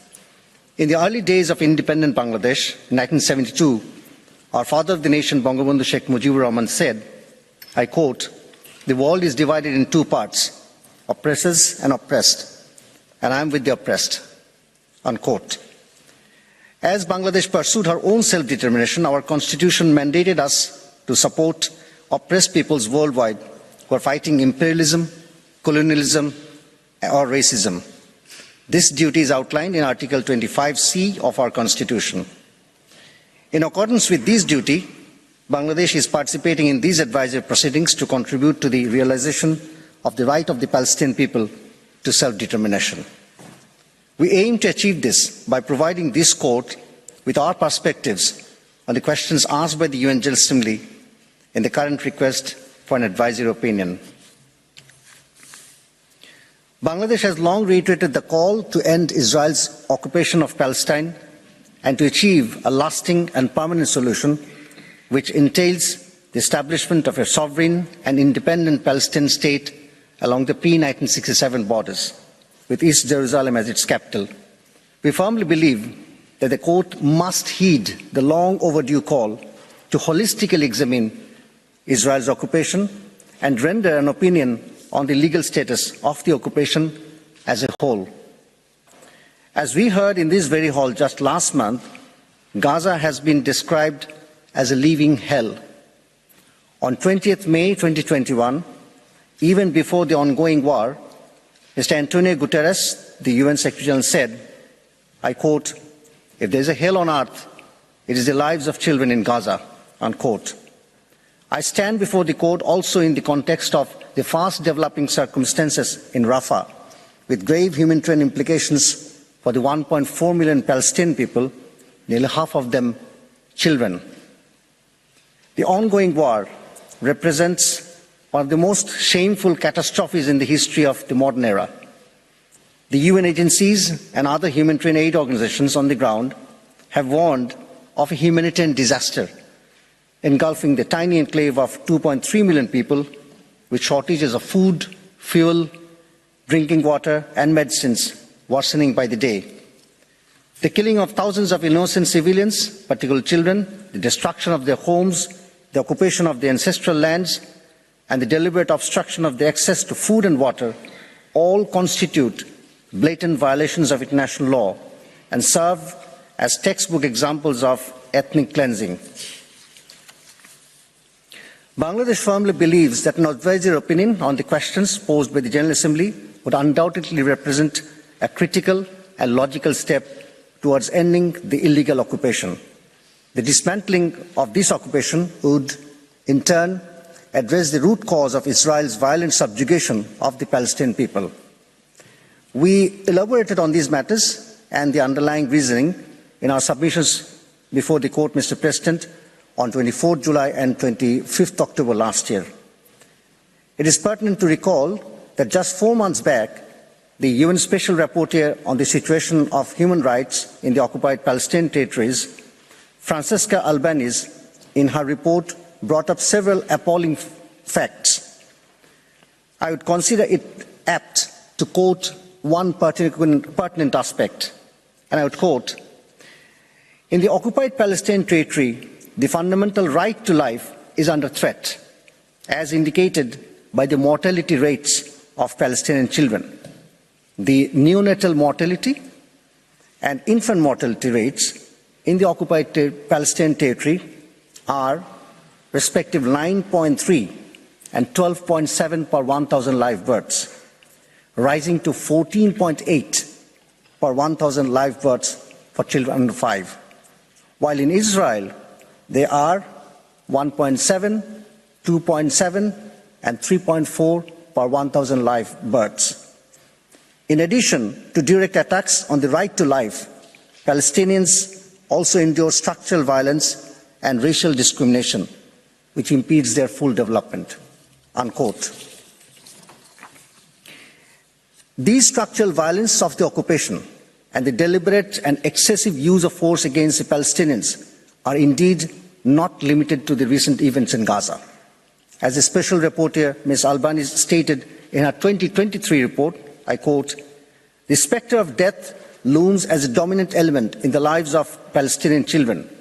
This reality exerts a psychosocial toll on those who manage to survive, as pointedly expressed by Oadia, a 14-year-old girl.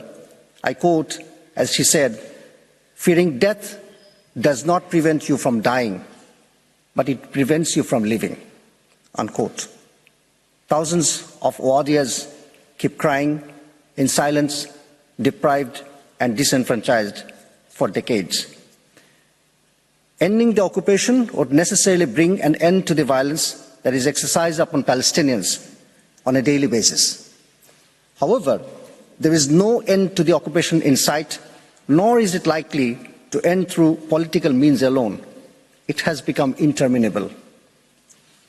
That much was all but confirmed by Israel's Prime Minister, Mr. Benjamin Netanyahu, on 18 January 2024. The court's intervention to us is therefore both timely and necessary. As I proceed with this oral statement, I wish to address whether the occupation of Palestinian territory by Israel is illegal or not. Even though the great majority of states participating in these proceedings, including Bangladesh, are firmly convinced that the occupation is illegal, we note that 2 states contend that it is not. Next, I will state the legal consequences that, in our view, derive from the illegal status of the occupation. On Israel's illegal occupation, Mr. President, members of the court, the fundamental question posed by the UN General Assembly regarding the legality of the Israeli occupation is grounded in established international norms and legal principles. The State of Palestine, in its written statement, underscores the colonial and acquisitive nature of the occupation, emphasizing its deleterious impact on the Palestinian people. The occupation, characterized by persecution, racial discrimination, and apartheid, stands in clear violation of 3 preemptory norms of international law: the right to self-determination, the prohibition of acquiring territory by force, and the prohibition of racial discrimination and apartheid. Numerous submissions have echoed these sentiments, highlighting the temporary nature of belligerent occupation as mandated by international law. The annexation of occupied territory and the settlement of the occupying power's nationals in the occupied area are explicitly prohibited, constituting illegal acquisition of territory under the UN Charter and relevant UN resolutions. Israel's prolonged occupation, coupled with its policies of colonization and annexation, underscores its illegality under international law. These actions not only contravene the UN Charter, but also violate general international law, including the preemptory norm prohibiting the acquisition of territory by force. Furthermore, arguments put forth by states and international organizations reject any justification for Israel's occupation on grounds of self-defense.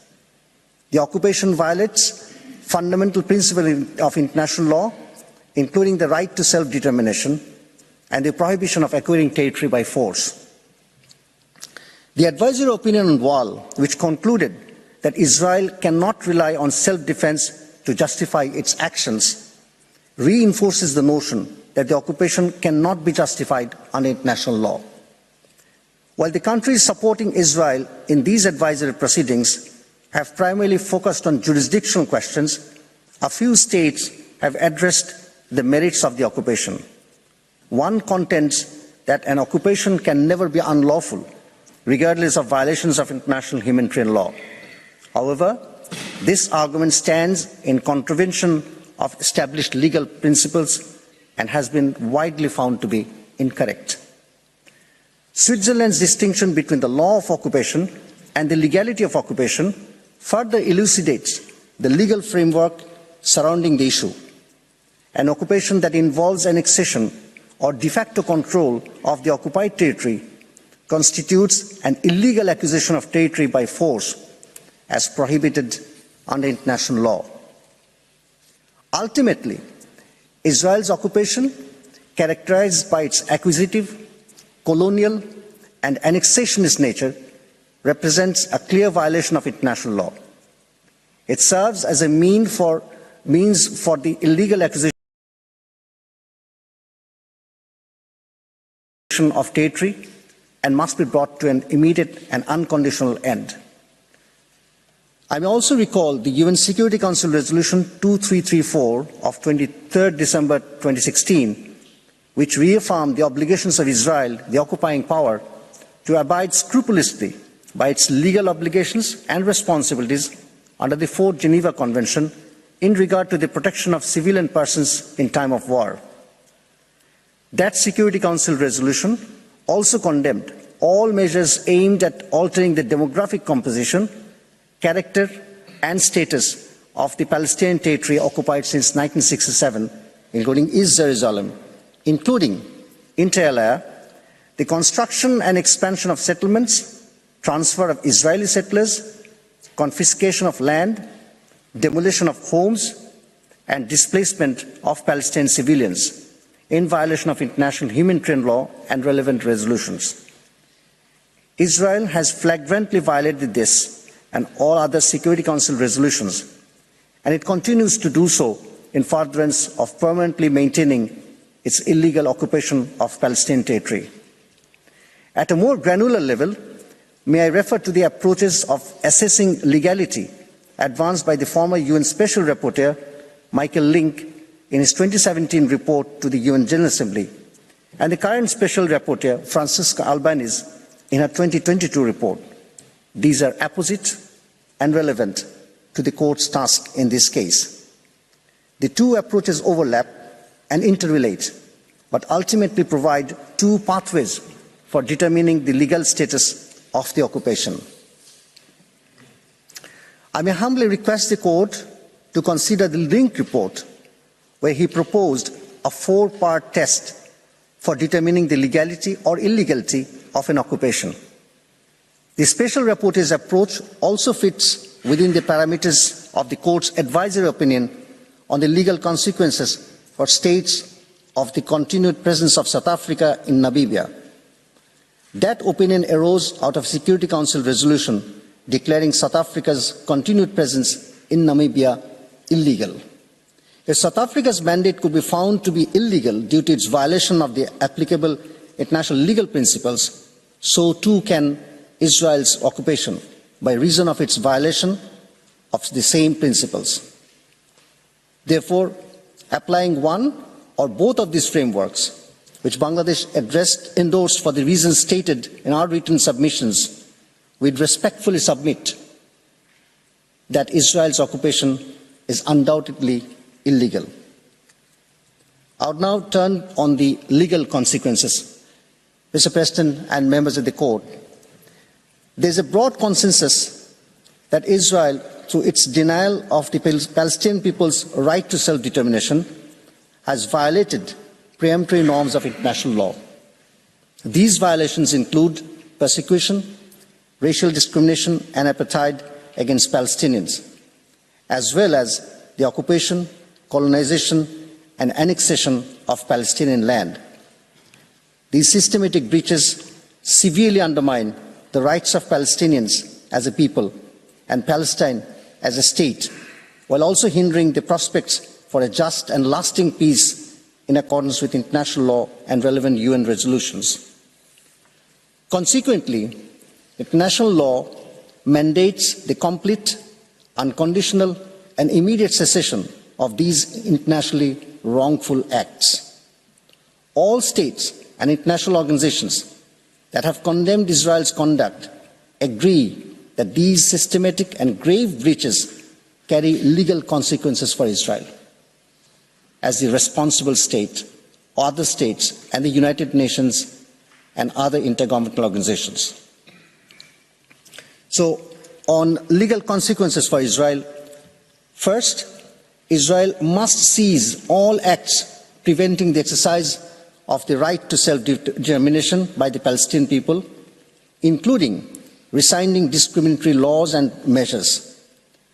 This cessation includes withdrawing occupation forces, dismantling illegal structures such as settlements and the wall, and repealing annexation-related legislation. And secondly, Israel must provide reparations for the damages caused and guarantee non-repetition. On the legal consequences of all other states, first, all states must ensure the immediate cessation of any impediment to the exercise of the Palestinian people's right to self-determination and uphold the prohibition of acquiring territory by force and racial discrimination and apartheid. And secondly, states must not recognize the illegal situation resulting from Israel's wrongful acts, including in Jerusalem, and must not provide aid or assistance to maintain this situation. Cooperation is essential to ensure Israel's compliance with international law and humanitarian standards. On legal consequences for the United Nations, first, the UN General Assembly and the Security Council should consider further action to immediately end the Israeli occupation and remove obstacles to Palestinians' rights, including self-determination. And secondly, immediate action is necessary to end the system of apartheid set up by Israel, with relevant UN resolutions implemented without delay. Mr. President, distinguished members of the Court, the promise of a Palestinian state based on a diplomatic settlement grounded in law has been a prominent feature of the international agenda since 1948. 75 years later, there exists a vast body of practice, state practice and opinion jurists that emphatically support the Palestinian people's right to an independent state. The UN Security Council and the General Assembly have adopted numerous resolutions since 1948 on the question of Palestine, recognizing, among other rights, the right of return for Palestinian refugees and the right of Palestinians to establish an independent state along the pre-1967 borders. Additionally, both the UN General Assembly and the Human Rights Council have acknowledged the Palestinian people's right to self-determination. Importantly, in 2004, this court, in its advisory opinion on the wall, explicitly affirmed the Palestinian people's right to self-determination under international law. Bangladesh, drawing on our agonizing struggle for independence, recognizes how the state of Palestine consistently and conclusively reaffirmed her commitment to a peaceful solution.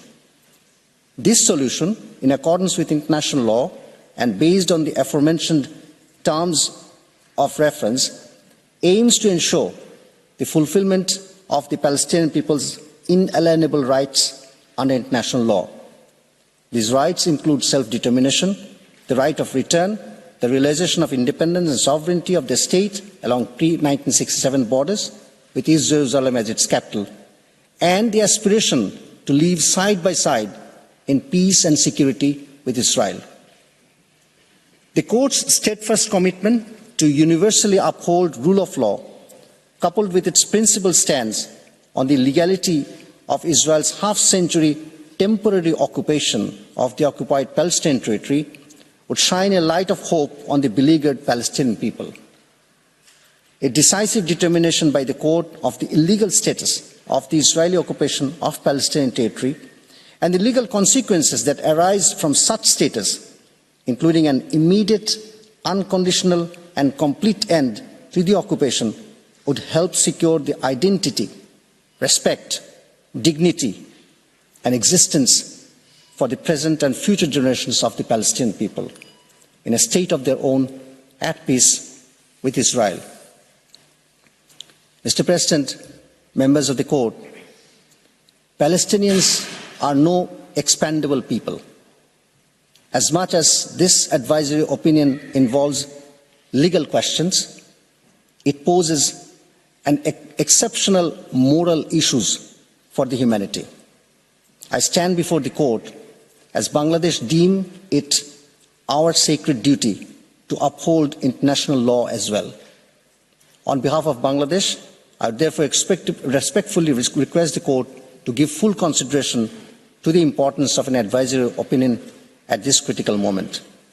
I'd like to thank you, Mr. President, as well as the distinguished members of the Court for granting Bangladesh this opportunity to participate. Thank you. I thank the delegation of Bangladesh for its presentation. J'invite la prochaine délégation, la Belgique, à prendre la parole devant la Cour et appelle à la barre M. Piet Herbut. Monsieur, vous avez la parole. Monsieur le Président, honorables membres de la Cour, c'est un grand honneur pour moi de me présenter devant vous en tant qu'agent du Royaume de Belgique dans cette procédure orale concernant la demande d'avis consultatif qui vous a été soumise par l'Assemblée générale des Nations unies dans sa résolution du 30 décembre 2022. La Belgique est reconnaissante à la Cour de lui avoir donné l'opportunité d'être entendue dans cette procédure consultative. Eu égard au temps qui lui est imparti, la Belgique limitera son intervention à la question de la colonisation et de ses conséquences juridiques.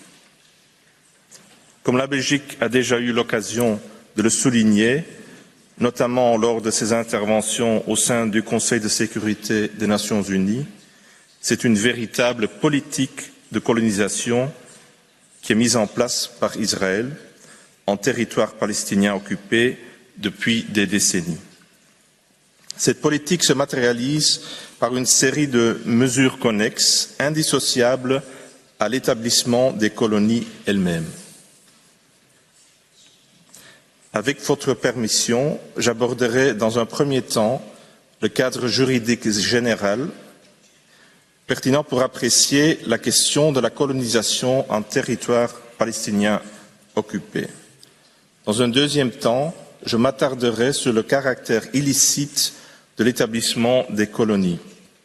Le professeur Vaios Koutroulis se penchera ensuite sur les règles pertinentes pour apprécier l'illicéité de la politique de la colonisation du territoire palestinien occupé et des mesures connexes adoptées par Israël dans ce cadre.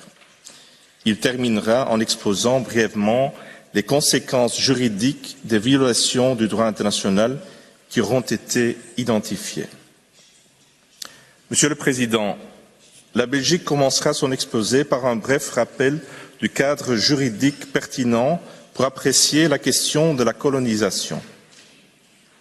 La politique de colonisation d'Israël s'inscrit dans le contexte général de l'occupation prolongée du territoire palestinien. Dans son avis consultatif du 9 juillet 2004 sur les conséquences juridiques de l'édification d'un mur dans le territoire palestinien occupé, la Cour a fourni les clarifications suivantes quant au cadre juridique général de l'occupation en question.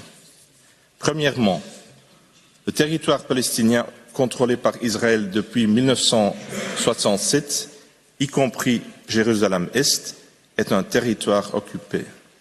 Deuxièmement, l'illicéité de l'acquisition de territoires par la force s'applique au territoire palestinien occupé. Cette règle interdit l'annexion du territoire par Israël, y compris une annexion de facto. Troisièmement, l'article 51 de la Charte des Nations unies est sans pertinence au cas particulier, puisqu'il s'agit d'un territoire occupé par Israël. Quatrièmement, le peuple palestinien bénéficie du droit à l'autodétermination. Cinquièmement, les instruments relatifs à la protection des droits humains s'appliquent de manière extraterritoriale, y compris en situation de conflit armé et d'occupation militaire. Il ressort de ce qui précède que tout territoire au-delà des frontières de 1967, effectivement contrôlé par Israël, est un territoire occupé et que toute annexion de tout ou partie du territoire en question, que ce soit de jure ou de facto, est interdite en droit international. Ainsi, sont applicables en territoire palestinien occupé les règles conventionnelles et coutumières du droit international humanitaire, notamment celles énoncées dans le règlement annexé à la 4e Convention de la Haye de 1907, ainsi que l'ensemble des règles de la 4e Convention de Genève de 1949. Sont également applicables le droit à l'autodétermination et les règles relatives à la protection des droits humains. En situation d'occupation prolongée, les droits humains ont une importance particulière pour la protection de la population occupée. À cet égard, il doit être noté que le terme occupation prolongée ne correspond pas à une catégorie juridique spécifique qui serait régie par des règles différentes. En d'autres termes, les mêmes règles s'appliquent à toutes les occupations, qu'elles soient prolongées ou pas. Le caractère prolongé d'une occupation a un effet non pas sur l'applicabilité des règles, mais sur leur application. Ainsi, par exemple, plus l'occupation dure, plus il deviendra difficile d'invoquer les exceptions liées à la nécessité militaire de la puissance occupante qui sont prévues dans certaines règles du droit international humanitaire, ou les dérogations liées à la nécessité prévue dans les instruments de protection des droits humains. De même, plus l'occupation dure, plus les obligations positives de la puissance occupante s'interpréteront de manière large. Ces obligations étant des obligations de comportement, les États doivent mettre en œuvre tous les moyens qui sont raisonnablement à leur disposition pour les réaliser. Dans une situation d'occupation prolongée, le contrôle établi implique que la puissance occupante a plus de moyens à sa disposition pour réaliser les obligations positives issues du droit international humanitaire et des droits humains. Après cette brève présentation du cadre juridique général, je m'attacherai maintenant au caractère illicite de l'établissement des colonies en territoire palestinien occupé. L'article 49, alinéa 6 de la 4e Convention de Genève de 1949 prévoit que, je cite, « La puissance occupante ne pourra procéder à la déportation ou au transfert d'une partie de sa propre population civile dans le territoire occupé par elle. » Fin des citations. Dans son avis consultatif de 2004, votre Cour a conclu que, je cite, « Israël a mené une politique et développé des pratiques consistant à établir des colonies de peuplement dans le territoire palestinien occupé, contrairement aux prescriptions du 6e alinéa de l'article 49. » Fin de citation. Conformément à cette conclusion de la Cour, la Belgique a affirmé le caractère illicite de l'établissement des colonies en territoire palestinien occupé au regard de la 4e Convention de Genève. En outre, la Belgique considère que l'établissement des colonies est contraire aux résolutions pertinentes du Conseil de sécurité, dont je ne citerai, faute de temps, que la résolution 2334 adoptée le 23 décembre 2016. Conformément aux critères énoncés par votre Cour dans l'avis consultatif sur la Namibie, cette résolution constitue une décision énonçant des obligations à destination des États membres des Nations unies. Ainsi, après avoir affirmé que la création des colonies constitue une violation flagrante du droit international, le Conseil de sécurité, je cite, exige de nouveau d'Israël qu'il arrête immédiatement et complètement toutes ses activités de peuplement dans le territoire palestinien occupé, y compris Jérusalem-Est. Fin de citation. Au vu des termes clairs du paragraphe mentionné, il est évident que la poursuite de la politique de colonisation par Israël contrevient à la résolution 2334 du Conseil de sécurité. Ceci conclut le deuxième point de l'exposé oral de la Belgique. Monsieur le Président, avec votre permission, je vais maintenant passer la parole au professeur Vaios Kotroulis pour poursuivre la présentation des arguments de la Belgique. Je vous remercie pour votre attention. Je remercie Monsieur Herbot. Je donne à présent la parole à Monsieur le professeur Vaios Kotroulis. Monsieur, je vous en prie. Monsieur le Président, honorables membres de la Cour, c'est un immense honneur pour moi de me présenter pour la première fois devant vous aujourd'hui au nom du Royaume de Belgique. Je poursuivrai l'exposé oral de la Belgique en me penchant sur les règles pertinentes pour apprécier l'illicéité de la politique de la colonisation du territoire palestinien occupé, avant de conclure sur les conséquences juridiques des violations identifiées. Le Conseil de sécurité, dans sa résolution 2334 de 2016, met clairement en exergue le caractère multidimensionnel de la politique de la colonisation du territoire palestinien occupé. Dans le même ordre d'idées, la Belgique a insisté dans ses interventions au sein du Conseil de sécurité sur les liens entre l'établissement des colonies et ces mesures connexes, mesures qui font partie intégrante d'une véritable politique de colonisation illégale. Il est ainsi impossible d'analyser juridiquement cette politique de colonisation sans avoir égard aux mesures concrètes par lesquelles elle se matérialise, au contexte général dans lequel elle s'inscrit et aux effets produits par elle. Les mesures par lesquelles la politique de colonisation se matérialise, considérées individuellement, sont problématiques à l'égard du droit applicable en territoire occupé, à savoir notamment le droit international humanitaire et les droits humains. À cet égard, la Belgique a toujours condamné tout particulièrement le recours à la violence par les colons envers la population palestinienne occupée et souhaite relever l'obligation d'Israël de mettre fin à cette violence et d'en punir les auteurs. Mais plus fondamentalement, la politique de colonisation vise à obtenir une modification de la composition démographique du territoire palestinien occupé et du statut du territoire lui-même. À ce titre, cette politique est contraire à plusieurs règles fondamentales du droit international. J'aborderai successivement l'interdiction de l'acquisition du territoire par la force, le droit à l'autodétermination et le principe de non-discrimination.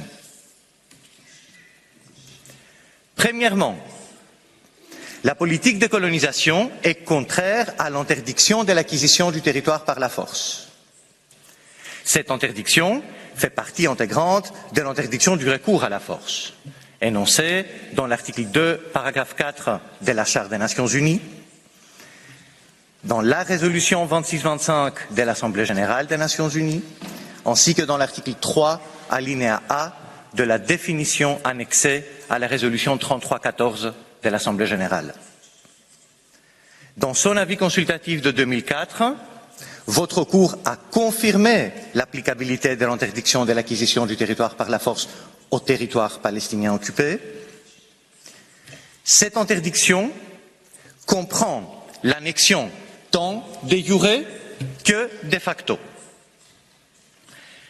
Les mesures adoptées par Israël dans le cadre de sa politique de colonisation visent à la création sur le terrain d'effets irréversibles et la consolidation de son contrôle sur le territoire concerné à travers l'établissement des colonies. Elle crée ainsi une situation de fait accompli qui s'apparente à une annexion de facto telle que votre Cour l'a définie dans son avis consultatif de 2004. Deuxièmement, la politique de colonisation est contraire au droit à l'autodétermination du peuple palestinien. Ce droit est consacré dans la Charte des Nations Unies et réaffirmé dans la résolution 2625 de l'Assemblée générale, ainsi que dans l'article 1er du Pacte international relatif aux droits civils et politiques et du Pacte international relatif aux droits économiques, sociaux et culturels de 1966, pacte auquel Israël est partie. La résolution 2625 précise que le fait de soumettre des peuples à la subjugation, à la domination ou à l'exploitation étrangère constitue une violation du droit à l'autodétermination et que les États ont le devoir de s'abstenir de recourir à toute mesure de coercition qui priverait les peuples de leur droit à l'autodétermination. Dans son avis consultatif de 2004, votre Cour a conclu à la violation du droit à l'autodétermination. Pour ce faire, elle a porté une attention particulière aux mesures entraînant le départ des populations palestiniennes de certaines zones et la modification de la composition démographique du territoire palestinien occupé. De même, dans son rapport publié le 14 septembre 2022, la Commission internationale indépendante créée par le Conseil des droits de l'homme est chargée d'enquêter dans le territoire palestinien occupé, y compris Jérusalem-Est et en Israël, souligne que, je cite, « le choix de l'emplacement de certaines nouvelles colonies réduit encore la probabilité de la fin de l'occupation et viole le droit des Palestiniens à l'autodétermination. » Fin de citation. Il ressort de ce qui précède que l'adoption de mesures coercitives liées à la politique de colonisation visant à la modification du statut et de la composition démographique du territoire palestinien occupé est contraire au droit à l'autodétermination. Troisièmement, la politique de colonisation suscite de sérieuses inquiétudes au regard du principe de non-discrimination. En effet, l'établissement des colonies est intrinsèquement lié à la mise en place de deux systèmes institutionnels et juridiques distincts, l'un pour les habitants des colonies et l'autre pour la population palestinienne du territoire occupé. La Commission internationale indépendante chargée d'enquêter dans le territoire palestinien occupé, y compris Jérusalem-Est et en Israël, ainsi que le Comité pour l'élimination de la discrimination raciale ont souligné justement le caractère problématique des mesures concernées par rapport au principe de non-discrimination. Ainsi, et pour conclure avec cette partie de l'exposé oral du Royaume de Belgique, la politique de colonisation est problématique à l'égard de l'interdiction de l'acquisition du territoire par la force, du droit à l'autodétermination et du principe de non-discrimination. J'en viens à présent au quatrième et dernier point de l'exposé oral de la Belgique, les conséquences juridiques des violations identifiées. Je commencerai par les conséquences juridiques pour Israël, avant de m'attarder sur les conséquences juridiques pour les États tiers et les organisations internationales. À titre liminaire, la Belgique souhaite souligner le fait que plusieurs règles mentionnées ci-avant sont des normes impératives du droit international général.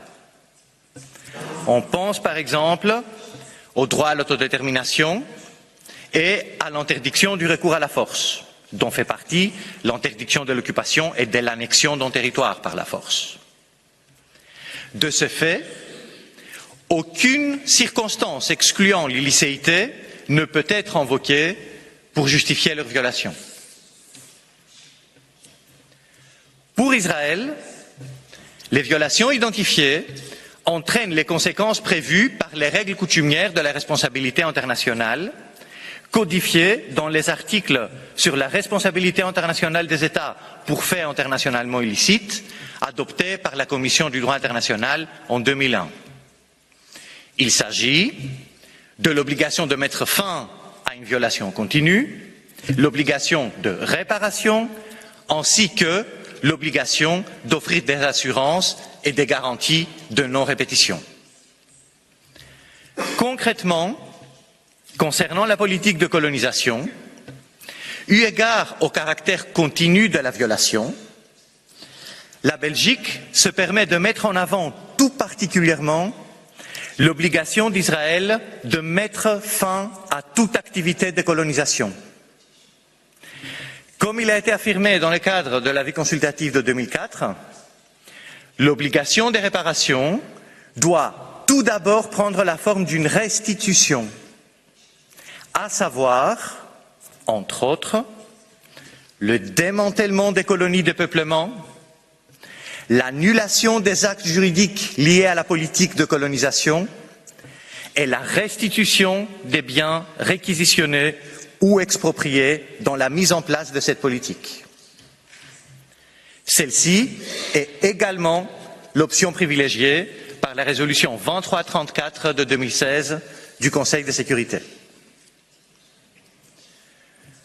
Concernant les États tiers, leurs obligations sont fondées sur plusieurs règles du droit international, à savoir les règles relatives à la responsabilité internationale des États, l'obligation de faire respecter le droit international humanitaire, ainsi que le droit à l'autodétermination. Dans un premier temps, pour ce qui est des violations graves des normes impératives du droit international, les États ne doivent pas reconnaître comme licite une situation créée par une violation grave d'une norme impérative, ne doivent pas prêter aide ou assistance au maintien de la situation illicite créée par la violation grave de la norme impérative et doivent coopérer pour mettre fin à la violation. Dans un deuxième temps, pour ce qui est des violations des règles du droit international humanitaire, l'obligation conventionnelle et coutumière de faire respecter ces règles est énoncée dans l'article 1er commun aux 4 conventions de Genève. Cette obligation s'adresse aussi aux États tiers et comprend des obligations tant négatives que positives. L'obligation de ne pas encourager, ne pas aider ou ne pas assister à la commission d'une violation constitue un exemple d'obligation négative. L'obligation d'adopter des mesures pour inciter les parties belligérantes à cesser les violations du droit international humanitaire est un exemple d'obligation positive. Dans un troisième temps, une obligation similaire envers les États tiers existe en ce qui concerne le droit à l'autodétermination. En effet, la résolution 2625 prévoit que, je cite, « Tout État a le devoir de favoriser, conjointement avec d'autres États ou séparément, la réalisation du principe de l'égalité des droits des peuples et de leur droit à disposer d'eux-mêmes. » Fin de citation. La résolution 2334 de 2016 fournit un exemple concret des mises en œuvre de toutes ces obligations. Dans cette résolution, le Conseil de sécurité demande à tous les États de faire une distinction dans leurs échanges en la matière entre le territoire d'Israël et les territoires occupés depuis 1967. Cette demande reflète l'obligation de mener ces relations, y compris les relations économiques et commerciales, de telle manière à ce qu'aucune reconnaissance, aucune assistance et aucune contribution ne soit fournie au maintien de la situation illicite des colonies. Enfin, et ceci sera le dernier point soulevé par le Royaume de Belgique, les conséquences juridiques liées aux violations graves des normes impératives sont également valables pour les organisations internationales. Une organisation internationale agira évidemment dans les limites de son mandat. Mais lorsqu'elle a un pouvoir discrétionnaire d'agir, elle doit exercer ce pouvoir de sorte à mettre fin aux violations graves des normes impératives. Monsieur le Président, Mesdames et Messieurs les membres de la Cour, Ceci conclut l'exposé oral du Royaume de Belgique. Je vous remercie pour votre aimable attention. Je remercie la délégation de la Belgique pour son exposé qui met un terme à l'audience de ce matin. La Cour se réunira de nouveau cet après-midi à 15 h pour entendre le Belize, la Bolivie, le Brésil et le Chili. L'audience est levée.